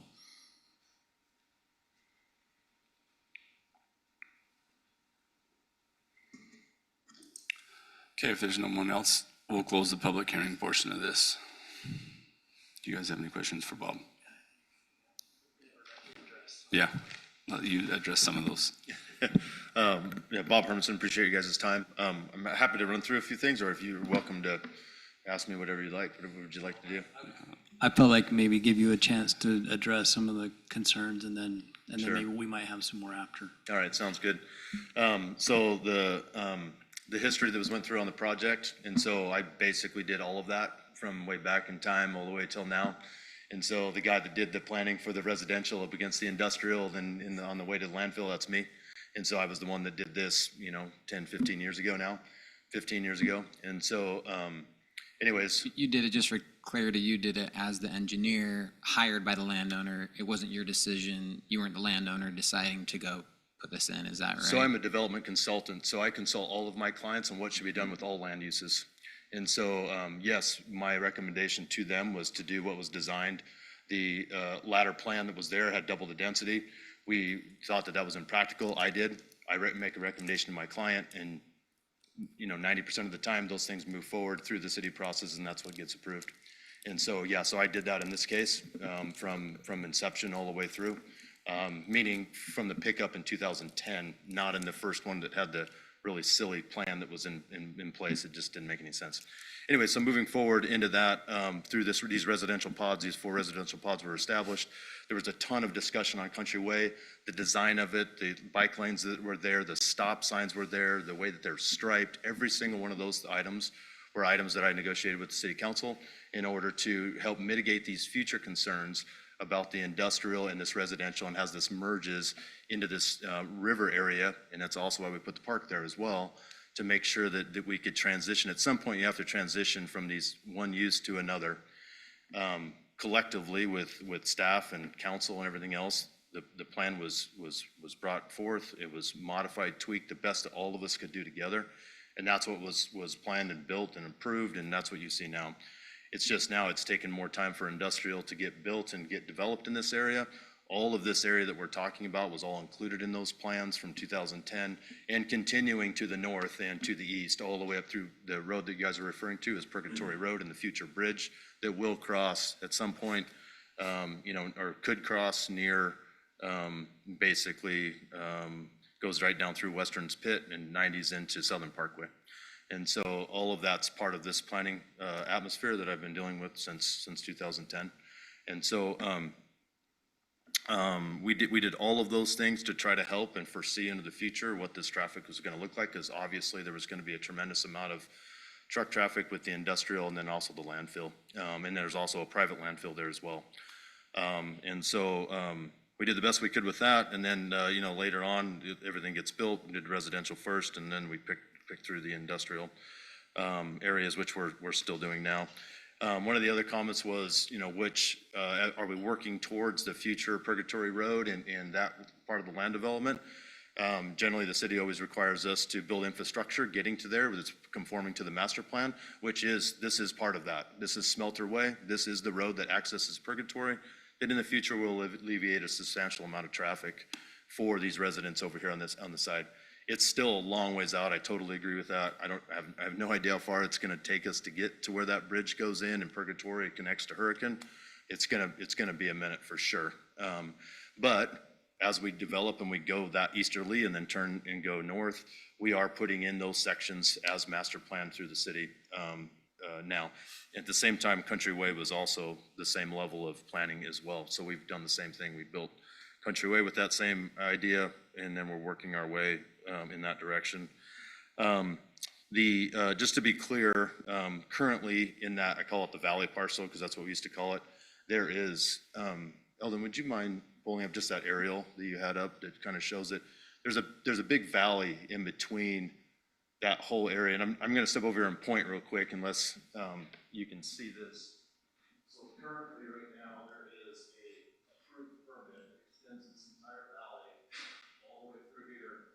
There's a mass grading permit, which is under construction right now. Like this is under construction, and it will be under construction for a substantial amount of time for removal. And this went through Hillside, it went through zoning. This is a couple years ago now, 2-3 years ago. I can't remember exactly, that I brought through as well, with the intent that there would be industrial up into that valley. And that is still the intent today.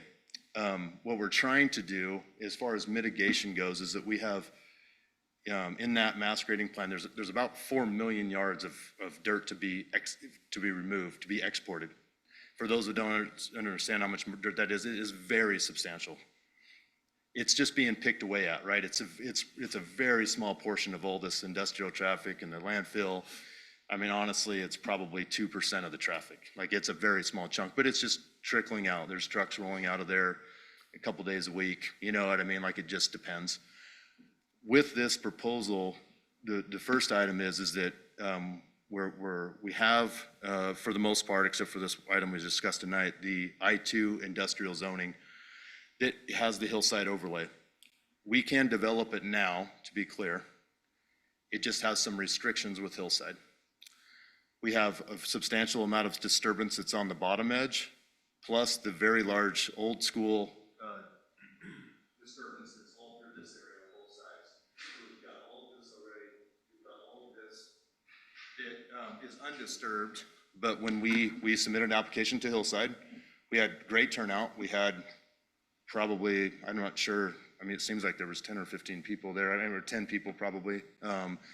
Full discussion. We drove around the site. We looked through it all. If you've been out there, it does make some logical sense that we have substantial disturbance on both sides of us. It's not really worth protecting, and that's what our proposal was, and that's what, after a couple hour discussion in the office and out on the site with all of the committee members, they agreed that the intent here would be that we would staircase up from those lower lots on the left and then build pads up to that level so that all of that disturbance area was then mitigated with construction, with retaining walls, with buildings. And the very large scar that's there now, yes, to your point earlier, is that it will be roughly 25, 30 feet taller than it currently is right now. Will be, though, one, safe. Right now, it's not, but there's really nobody there other than the user, right? But it would be built in a way and then staircased back up so that there wouldn't be any rockfall hazard. That would be the item, and that design would need to go back to Hillside to be fully reviewed by the whole team of engineers that's on that committee, and then approved as well, or recommended for approval. And so the intent is to clean all of that up. But the cool stuff, as far as like the folks that currently live in the residential community down below, is that by doing that, the area in the back there, the 4 million yards that I referred to before, when we remove that chunk of dirt and we push that back up into that valley, that I'm lowering my proposal, and this, Eldon knows this, and we've talked about this in Hillside, is going to be reduced to almost 1 million yards. We're going to reduce exporting out of the area. So all of those trucks, so 25% less that we are literally doing right now, we're proposing that we don't do that. Like we're gonna limit that. And so that's the other gain with this, is to make all of this area look much better than it does now and reduce the truck traffic. Now, I can't control anything of all the businesses are doing, all of the landfill stuff. I'm not talking about that. I'm just specifically talking about this part of the land development, which is substantial with the export. I'm proposing a 25% reduction of this by allowing this to happen. If without the hillside overlay zone, this item being removed, it's probably only maybe 100,000 yards. So I'm 10 timesing the reduction by removing this and cleaning it up. And so that's what I'm really trying to accomplish. So are you saying that by removing the overlay and allowing this piece to be developed fully I-2, Yep. industrial, you're going to be able to use a lot of the dirt in the development. So even though it seems like you would need to be shipping all that dirt out and be creating more, based on long-term plans, the way you're planning to develop this would actually decrease the amount of dirt leaving by 25%. Am Correct. I catching it? That's exactly right. Yeah, and if it wasn't, if this owner, which owned all of this is all the same client, all the way from the bridge, all the way through here, didn't, have his arms wrapped around this entire project, you couldn't do these things. But in this case, where it's all the same person, and we're planning all of these huge chunks together, it all just works out better, overall. In fact, we were gonna leave it, otherwise I would have done this when I did the big proposal. But once we got out there and we started cutting through this and looking at it, honestly, it just doesn't look great at all. Mm-hmm. And so we reround, and now we're adding to and modifying what we already submitted because we think it's better for us, for everybody. Like it's, in every level, it's better. And so that's what we're trying to do by removing it, to be clear. Thanks. Sorry for being long-winded. Any other, just looking through my notes, any other specific comments?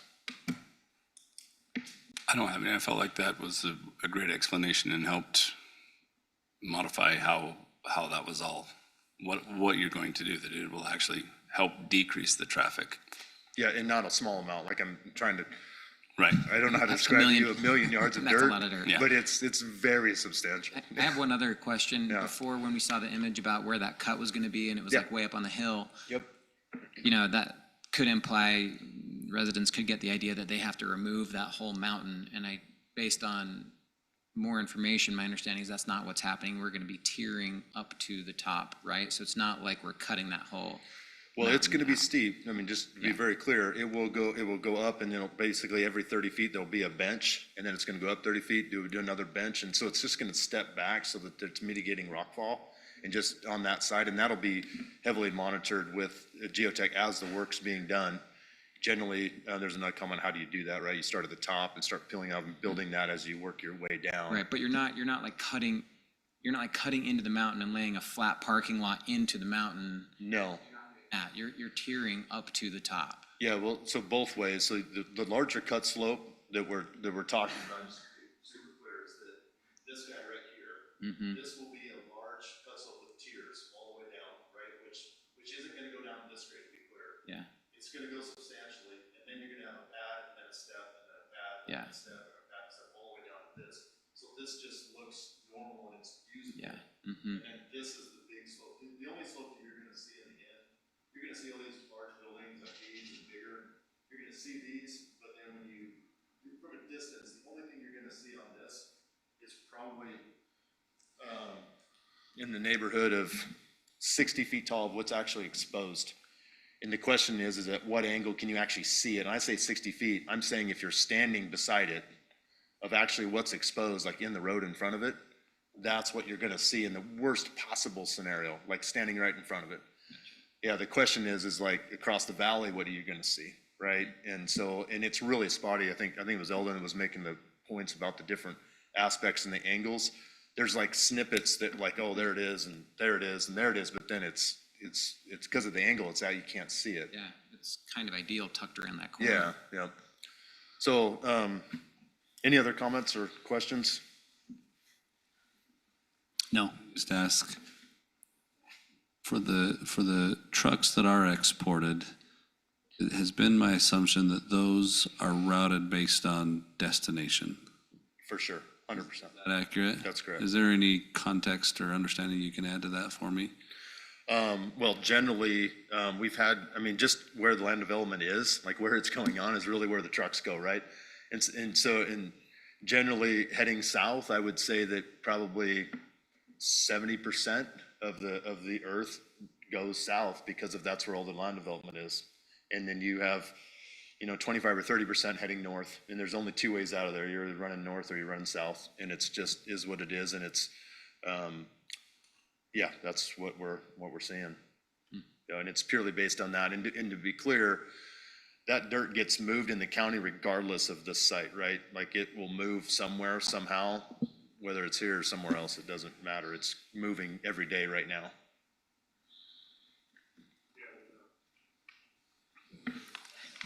Yeah, that's the nature of where Commissioner we Davis. live. Oh, go ahead. No, I did want to comment on that because it happens all around us. I mean, I want to recognize the comments, and I know the Monsons brought this up, the concern for the environment. I mean, we live in the environment. It happens all around us every single day. One thing that I think that development does do is it does, if you look at it as a whole, when it's complete, the dust is settled, right? You're putting in asphalt, you're putting in pavement, you're putting in concrete, you're putting in buildings that cover up the areas that when the wind blow and the elements come, that when it's solid, there's less disturbance or less air or dirt in the air. So to me, the development, it's just an improvement to the area. Plus, it provides opportunities for others to obtain jobs and to make a living.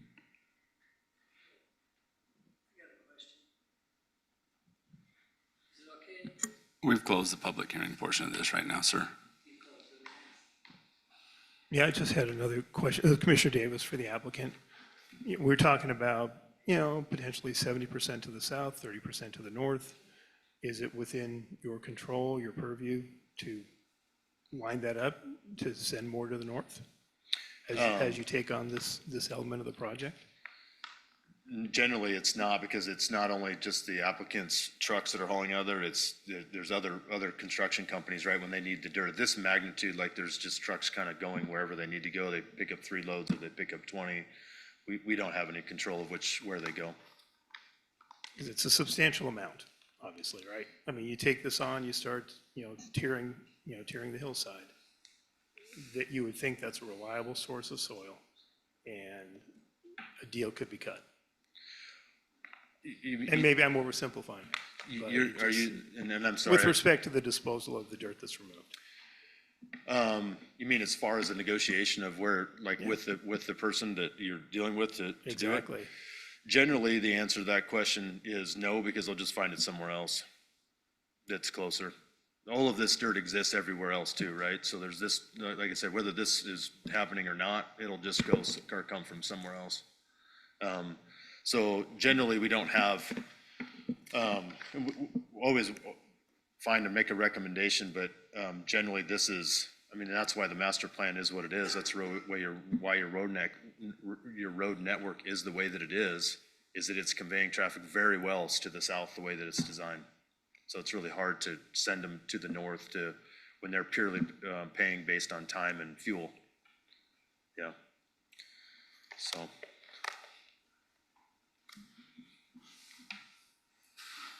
Does Commissioner Urites have a quick comment as it's wrapping up? I know that as a community grows quickly and the assumptions change rapidly, it's hard to stay in front of that.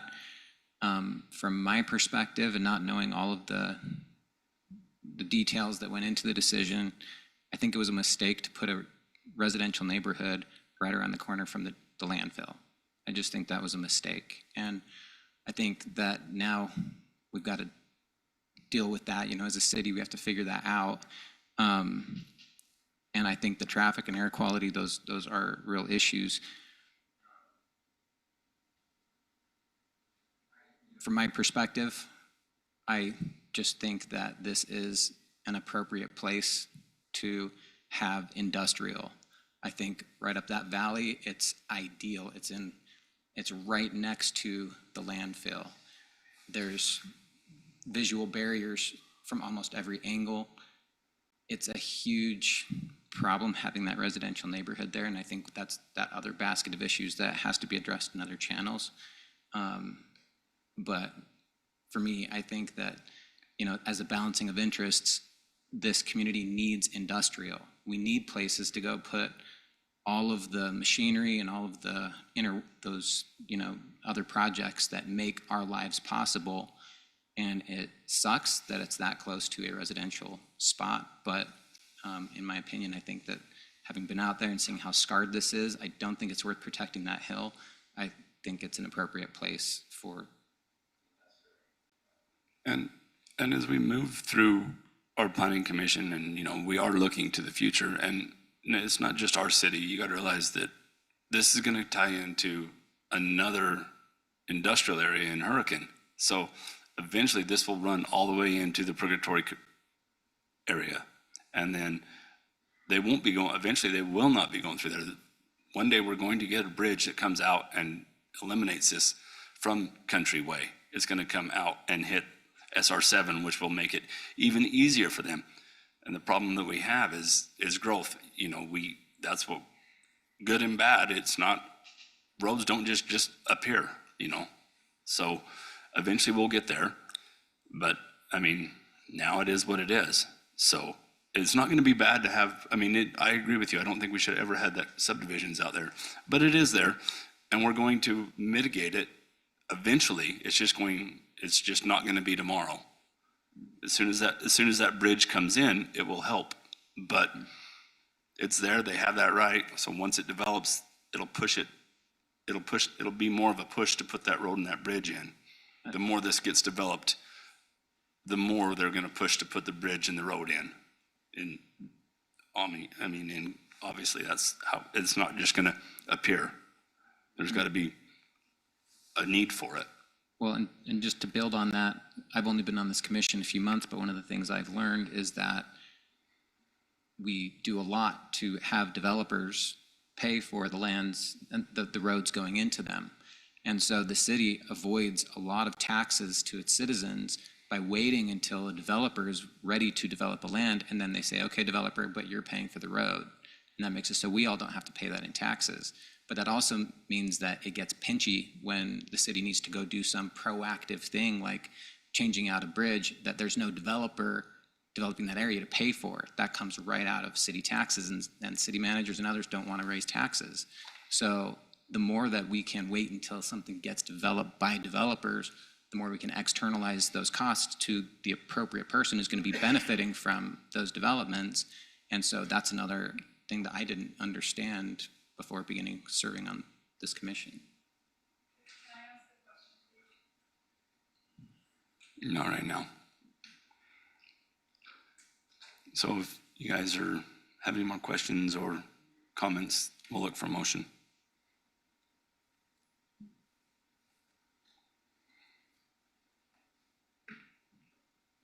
Commissioner Ure, and I will make a motion that we recommend approval of Z-25-26 to remove the 31.17 acres from the Hillside Protection Overlay Zone on 300 South Smelter Drive. And I'll do it with the recommendation that we also include a couple of notes to City Council about the traffic and the air quality and the other concerns that were brought up on the prior motion as well. I have a first by Commissioner Ure, a second by Commissioner Davis. Individual voting. Commissioner Davis. Aye. Commissioner Davis is an aye. Commissioner Mitchell. Aye. Commissioner Tupou. Aye. Commissioner Ure. I'm Commissioner Bullock. I'm an aye as well. Item number 5 is adjournment. We'll look to Chairman, if I might, in the city council's annual retreat last week, they adopted another policy, and before the folks leave, I just want you to know that the city council is intending to publish on their meeting notices that the opportunity for public comment at their meetings is also available. And so if there's a question you weren't able to ask tonight, I recommend you go visit the city council. And I understand that the mayor and the city council are consolidated in their viewpoint that they want to hear your feedback in that meeting as well.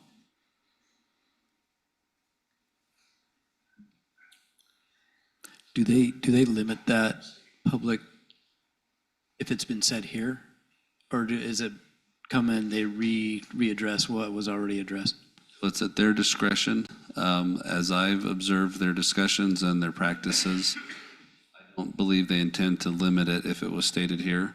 But let's say that 10 neighbors showed up and they all wanted to read the same statement. The mayor would probably say, hey, one of you come and read the one statement. And so they probably would limit repetitive comments. State law does not require that they hold a public hearing like we did tonight. This one was a state requirement of us.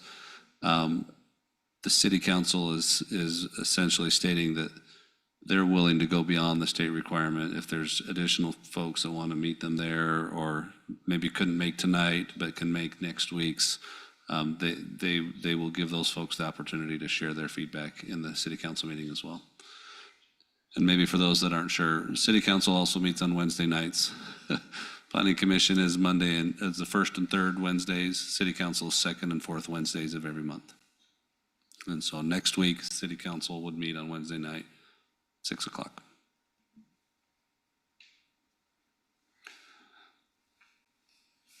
That's good to hear. As Commissioner Ure, I'll move that we adjourn Planning Commission. Second. I have a first by Commissioner Ure, a second by Commissioner Tupou. All in favor? Aye. Aye. Meeting is adjourned. We'll start the land use in just a minute. Take a short break. Thank you for listening to us. We got a notice that we're going to talk about our neighborhood. That's next. There's actually Land use? different committees. Yeah.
Meeting to order, and so we don't have to be here all night.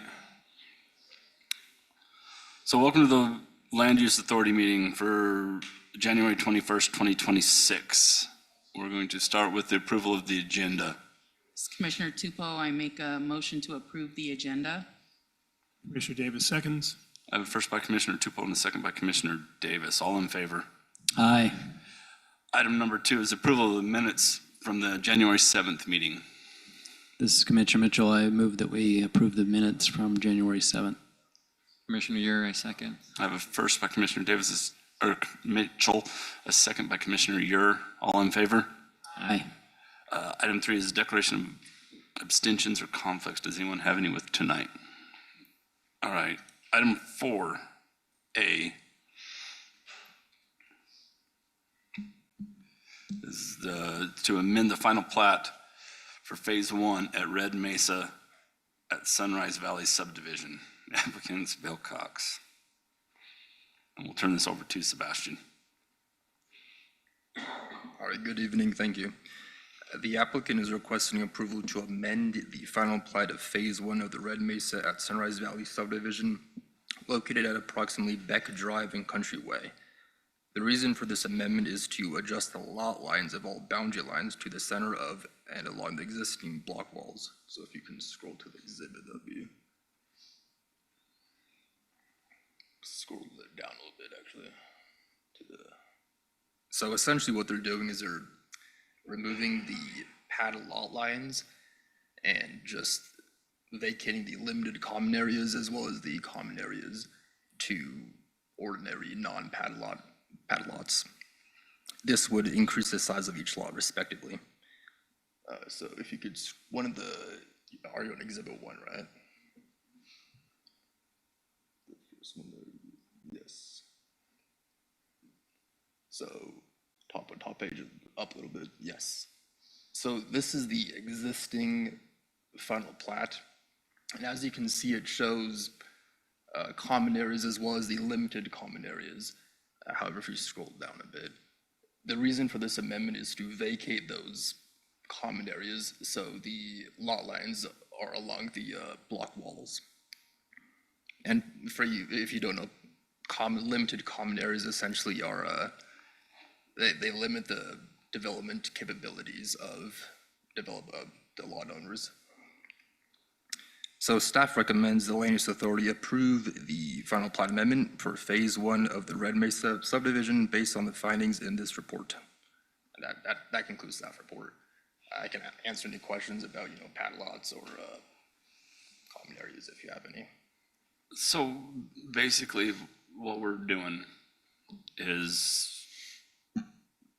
we got this for PUD. It was I think it's kind of a dumb design for common area that basically only the homeowners can use, that, right. But it's common area that, that there's no access to it, just them.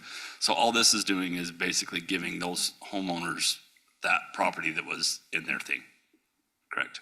All right. I just wanted to simplify that so that we understand up here. So it's not so. Yeah, and it's an area that it's a little bit amorphous for the city because limited common area is defined by the CC&Rs, and those can change at any time. But in general, as Sebastian stated, it's area that is identified as common area, not owned by the pad owner, but owned by the common entity. The limited common area is limited in its use, in its essence, that it's exclusively to be used by the pad owner adjacent to it, but owned by the common entity. This change doesn't add any lots, doesn't change any density. It basically erases that definition, making the limited common area from the prior plat just owned by the pad owners as well. So it's just privately owned instead of exclusively common while still being owned by the common entity. So this Commissioner Davis, just from my understanding, therefore there's going to be a deed action for each lot? Plat. Yeah, Plat change. that's right, we're at the plat stage. Yeah, so this plat, actually, because it affects other private ownership areas, will require a lot more signatures than your typical plat, because folks will have to consent to it. We don't believe anybody's going to disagree with this because it does take that pad owner's ownership envelope and widen it to include what was previously their exclusive use limited common area. Most CCNRs allow things like a structure, like a home or a casita in the common area, but they do allow things like porches and gazebos and kind of accessory uses. One of the areas we've struggled to administer is pools, because pools are permitted as a structure, and pool would then be placed on land owned by the common area, the common entity, not the pad owner. And so we've administered that by requiring that the HOA pass a resolution authorizing that owner to construct a pool within the HOA-owned limited common area.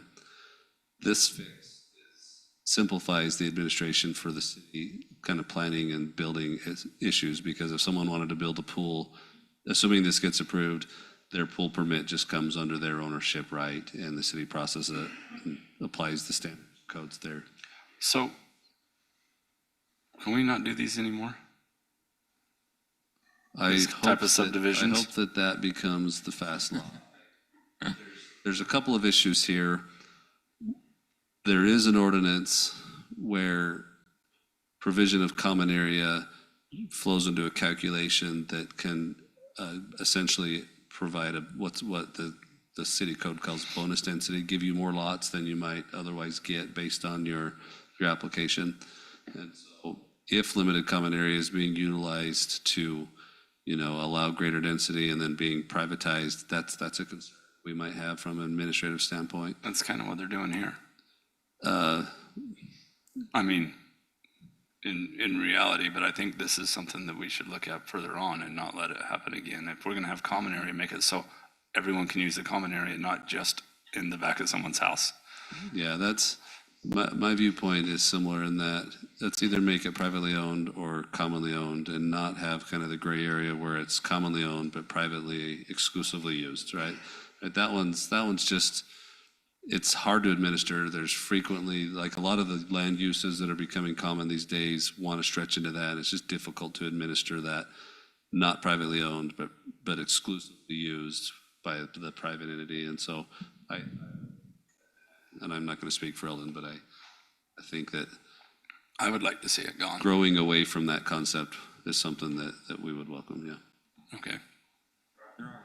The PUD, our smallest straight zones are 1.6. PUD allows you to get into the 5,000 square foot lot as our code reads. And I think that's why the applicant steered this way in the first place, along with maybe some increased density, which Bob spoke to earlier when previous planning in this area.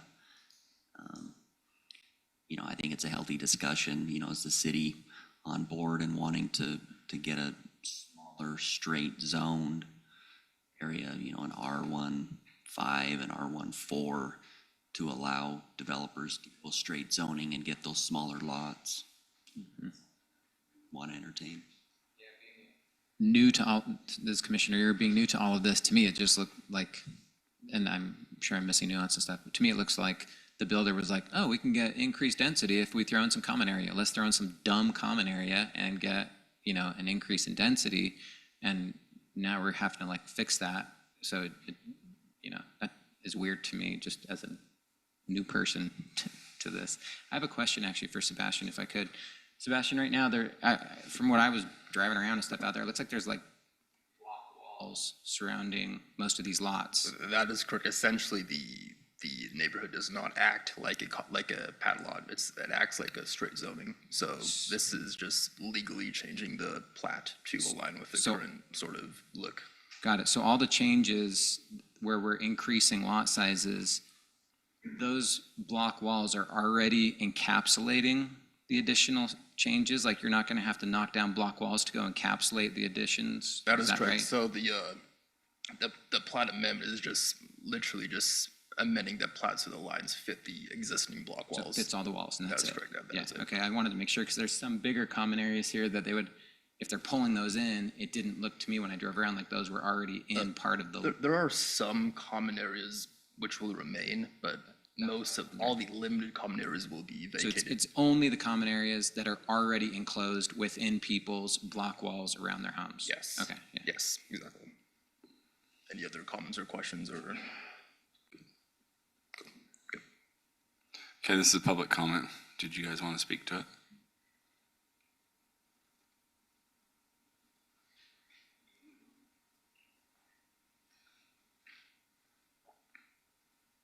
Yeah, my name is James Peterson. I am one of the residents that's affected by this. Yeah, I like your summary of saying, let's not do this. By having bought one of these and not understanding this, has been a little bit of concern when they told me I had 0.08 acres. And I looked at the size of the lot between the block walls. It was very confusing, and neither the title company nor the realtors nor the seller, nobody really disclosed why there was that discrepancy that seemed to have happened there. So I think it would be a lot more clear to have that going forward is not an issue. If you could avoid that, I think the future homeowners would appreciate that as well. Mr. Peterson, I'm glad you came. Can I just ask you how you feel about the concept that if this plat gets approved, you would increase your ownership? Is that something you are happy about, or is that something that you wish was Yeah, staying I guess it common? was my assumed ownership, but now it'll just be recorded legally that way.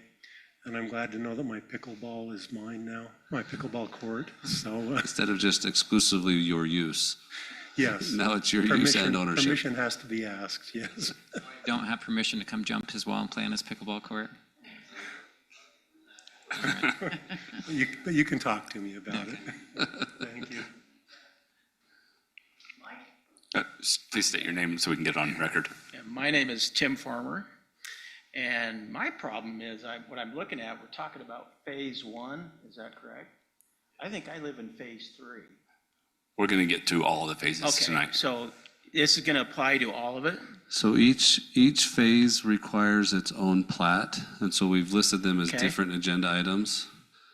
The topics and the themes are going to be identical for each one, but yeah, we need to have a separate legal item for each separate plat because they're different legal And documents. so right now, we're only addressing, Correct, but stick around, we'll get to phase 3 quickly.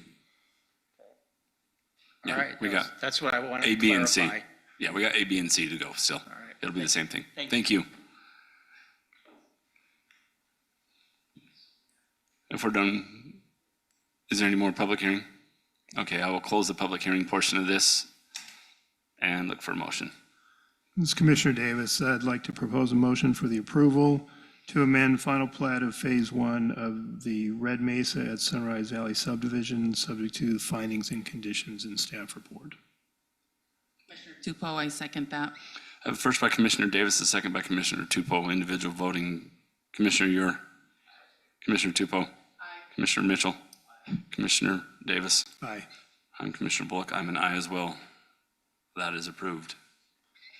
Item 4B is amend the final plat for Phase 2 of the Red Mesa at Sunrise Valley subdivision. I'll turn it back to Sebastian. Alrighty. So it's the exact same concept as before, except we're amending phase 2. And this consists of 30 lots, and so I'm not gonna read the whole staff report. It's the exact same concept. The pad lots will no longer be pad lots. They'll be non-pad lots. And yeah, so if you have any specific questions for this phase, I can answer those, but the concept is the same. Block walls, nothing's changing. Awesome. Thanks. Yeah. Okay. I will open the public hearing on this portion.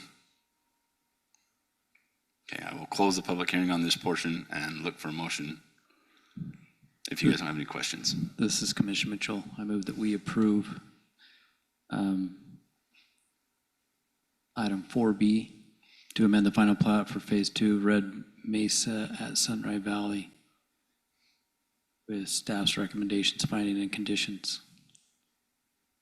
Commissioner Davis seconds. First by Commissioner Mitchell, second by Commissioner Davis. Individual voting, Commissioner Davis.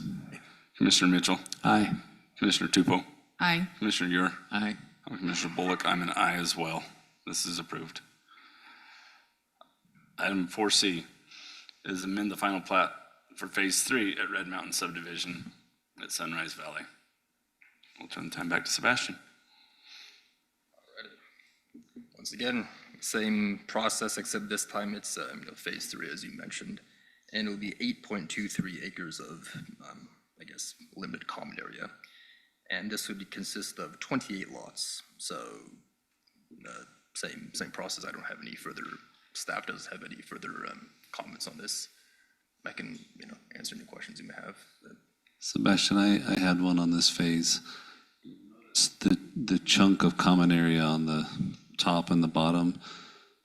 The other phases appear to have created some access points to the common area that remains on the peripheral, but this one I'm not sure, other than just the lots that are adjacent. Missing other access points from other areas that would get folks there, or? That was mentioned in the plat, so that may just be open space, but as far as what is shown in the plat, I don't see any secondary access points. Okay. That's it there, Eldon, and so it might have accesses from other points, though, because it looks like it backs up to. It essentially is just an open space as far as I can tell. Yeah.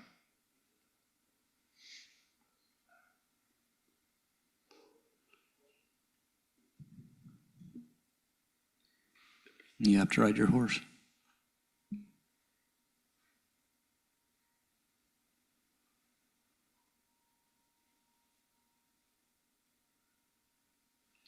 Not related to this item, maybe after this, but I'd just like to get the temperature on the planning commission or the land use authority lot sizes. Would that be a move in the right direction? Something you'd want to consider amending? Recommendation to council, obviously it's, their final decision, but kind of get a temperature in this room as to where you guys are at in regards to a straight zoned, that is, an R15 or R1 4.5 or 4,000. Yeah, we'll finish this and then talk about that real quick. Because this is the last item for the night. So, and I didn't have a public hearing on this one, did I? No, you haven't. Okay, we'll open up the public hearing for 4C.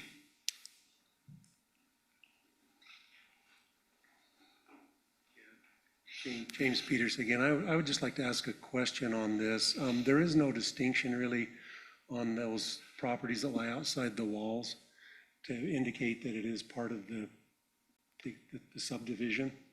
There's no markings or anything there as near as anybody could tell, but I guess those are accessible to the public back there, but no more so than the slopes that are probably on Sitlo or BLM land or whatever that is behind there. So you'll notice there, if Eldon can zoom in, it is hashed, and the plat does identify that as common area. So this is land that would be owned by your HOA. It is not considered public, but it is considered land that any of the pad owners have an interest in because of their proportion of ownership of the common entity that owns it. John just went and consulted, and we're informed that that is land that is intended to be remain just natural vacant as it stands today. And so it doesn't sound like there's a need to get in there and maintain a playground or anything like that. And so it's commonly owned by your common entity, but it's not intended for it to be a destination type land. It's just being left open for the benefits that open space provides just in and of itself.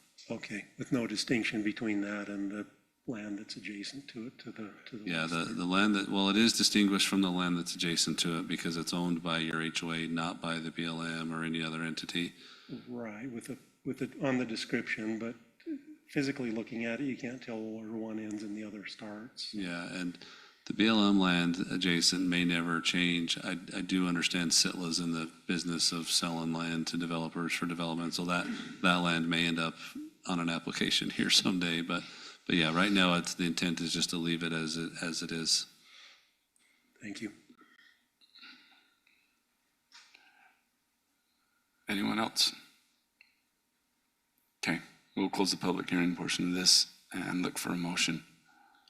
Commissioner Tupou, I make a motion to approve item 4C to amend final plat for Phase 3 of the Red Mesa at Sunrise Valley subdivision with the recommendations, findings, and conditions in staff report.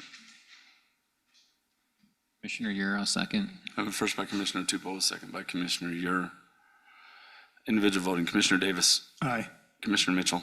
Aye. Commissioner Tupou. Aye. Commissioner Ure. Aye. Commissioner Bullock, I'm an aye as well. So that's approved. As far as the lot sizes, I don't know how you guys feel about it. I mean, my biggest concern with lot sizes is parking. That's, I mean, either make the streets big enough to get so that they're not a small street or there's sufficient parking. I don't have a problem with small lots and single family homes on them, single dwelling units. I think it's a good move to help entice some attainable housing for people. I'd hate to see them turn into rentals. I mean, that's obviously what they do later on in life, but to help someone get started and get in a home like that, I think if it's in the right spot, I don't see a problem with it. I mean, I'd rather see that than condos and townhomes, in my personal opinion. Yeah, I would concur, you need a blend. I think it's a start. I think it's a good starting point on something like that.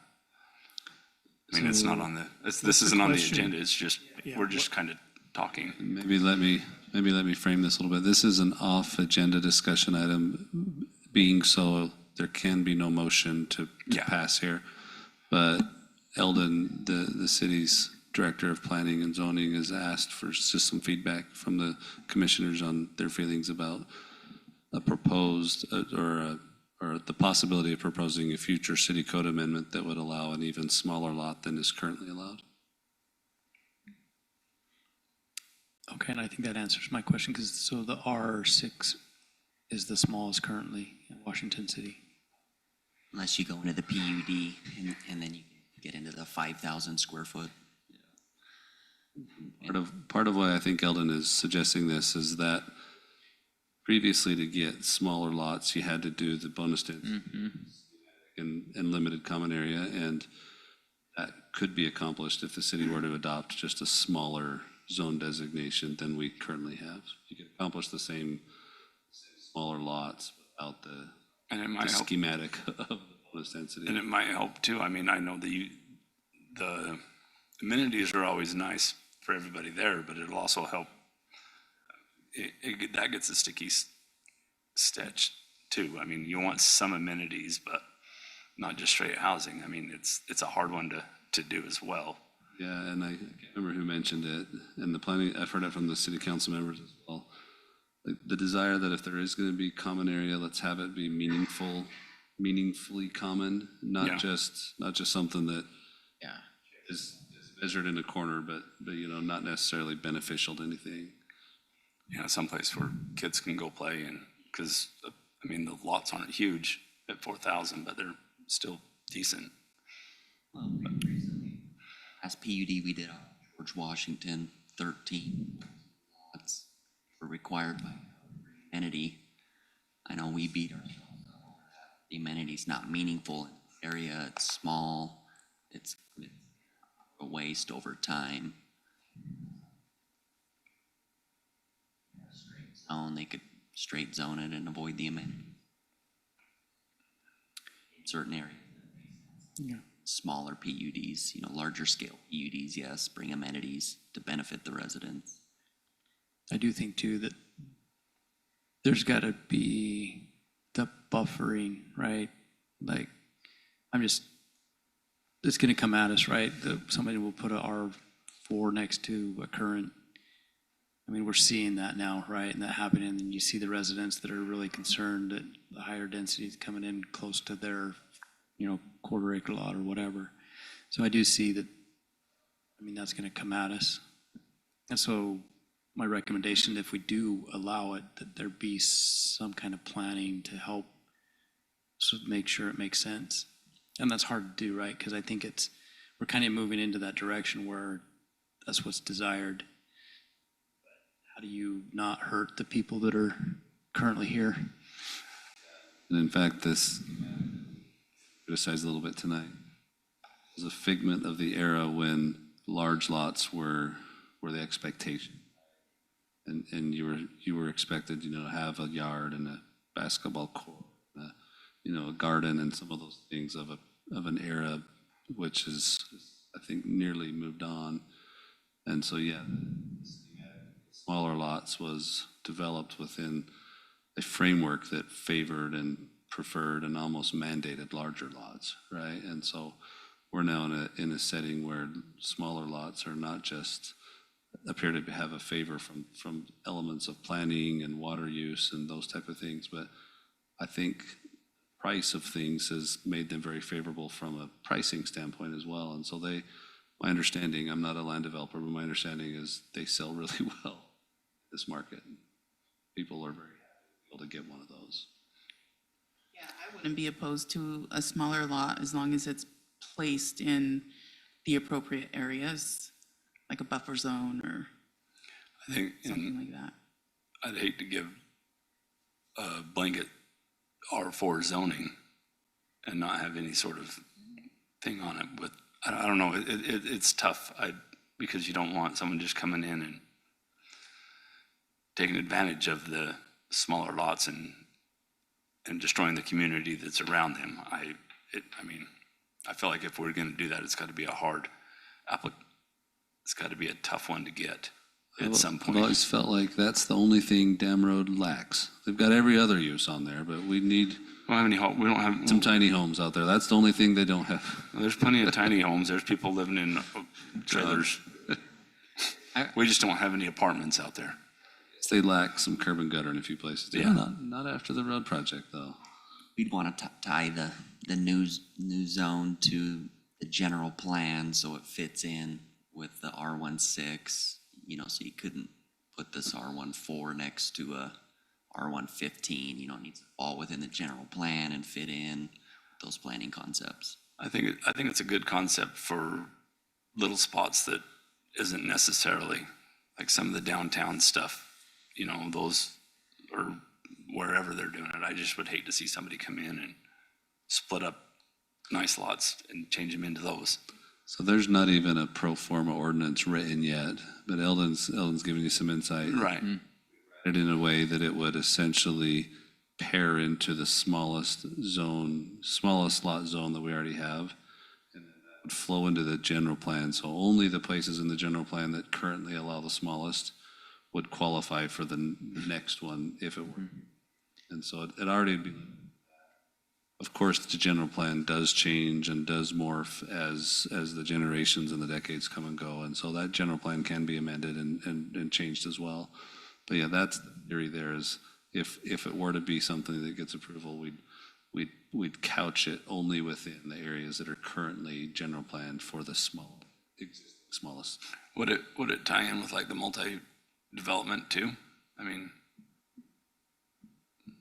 I feel like So multi-units and single-family units are one of the things that we try to buffer and plan for, and so we haven't discussed that far, but my feeling is we would pair it with the existing single-family residential small designation, not the multifamily ones.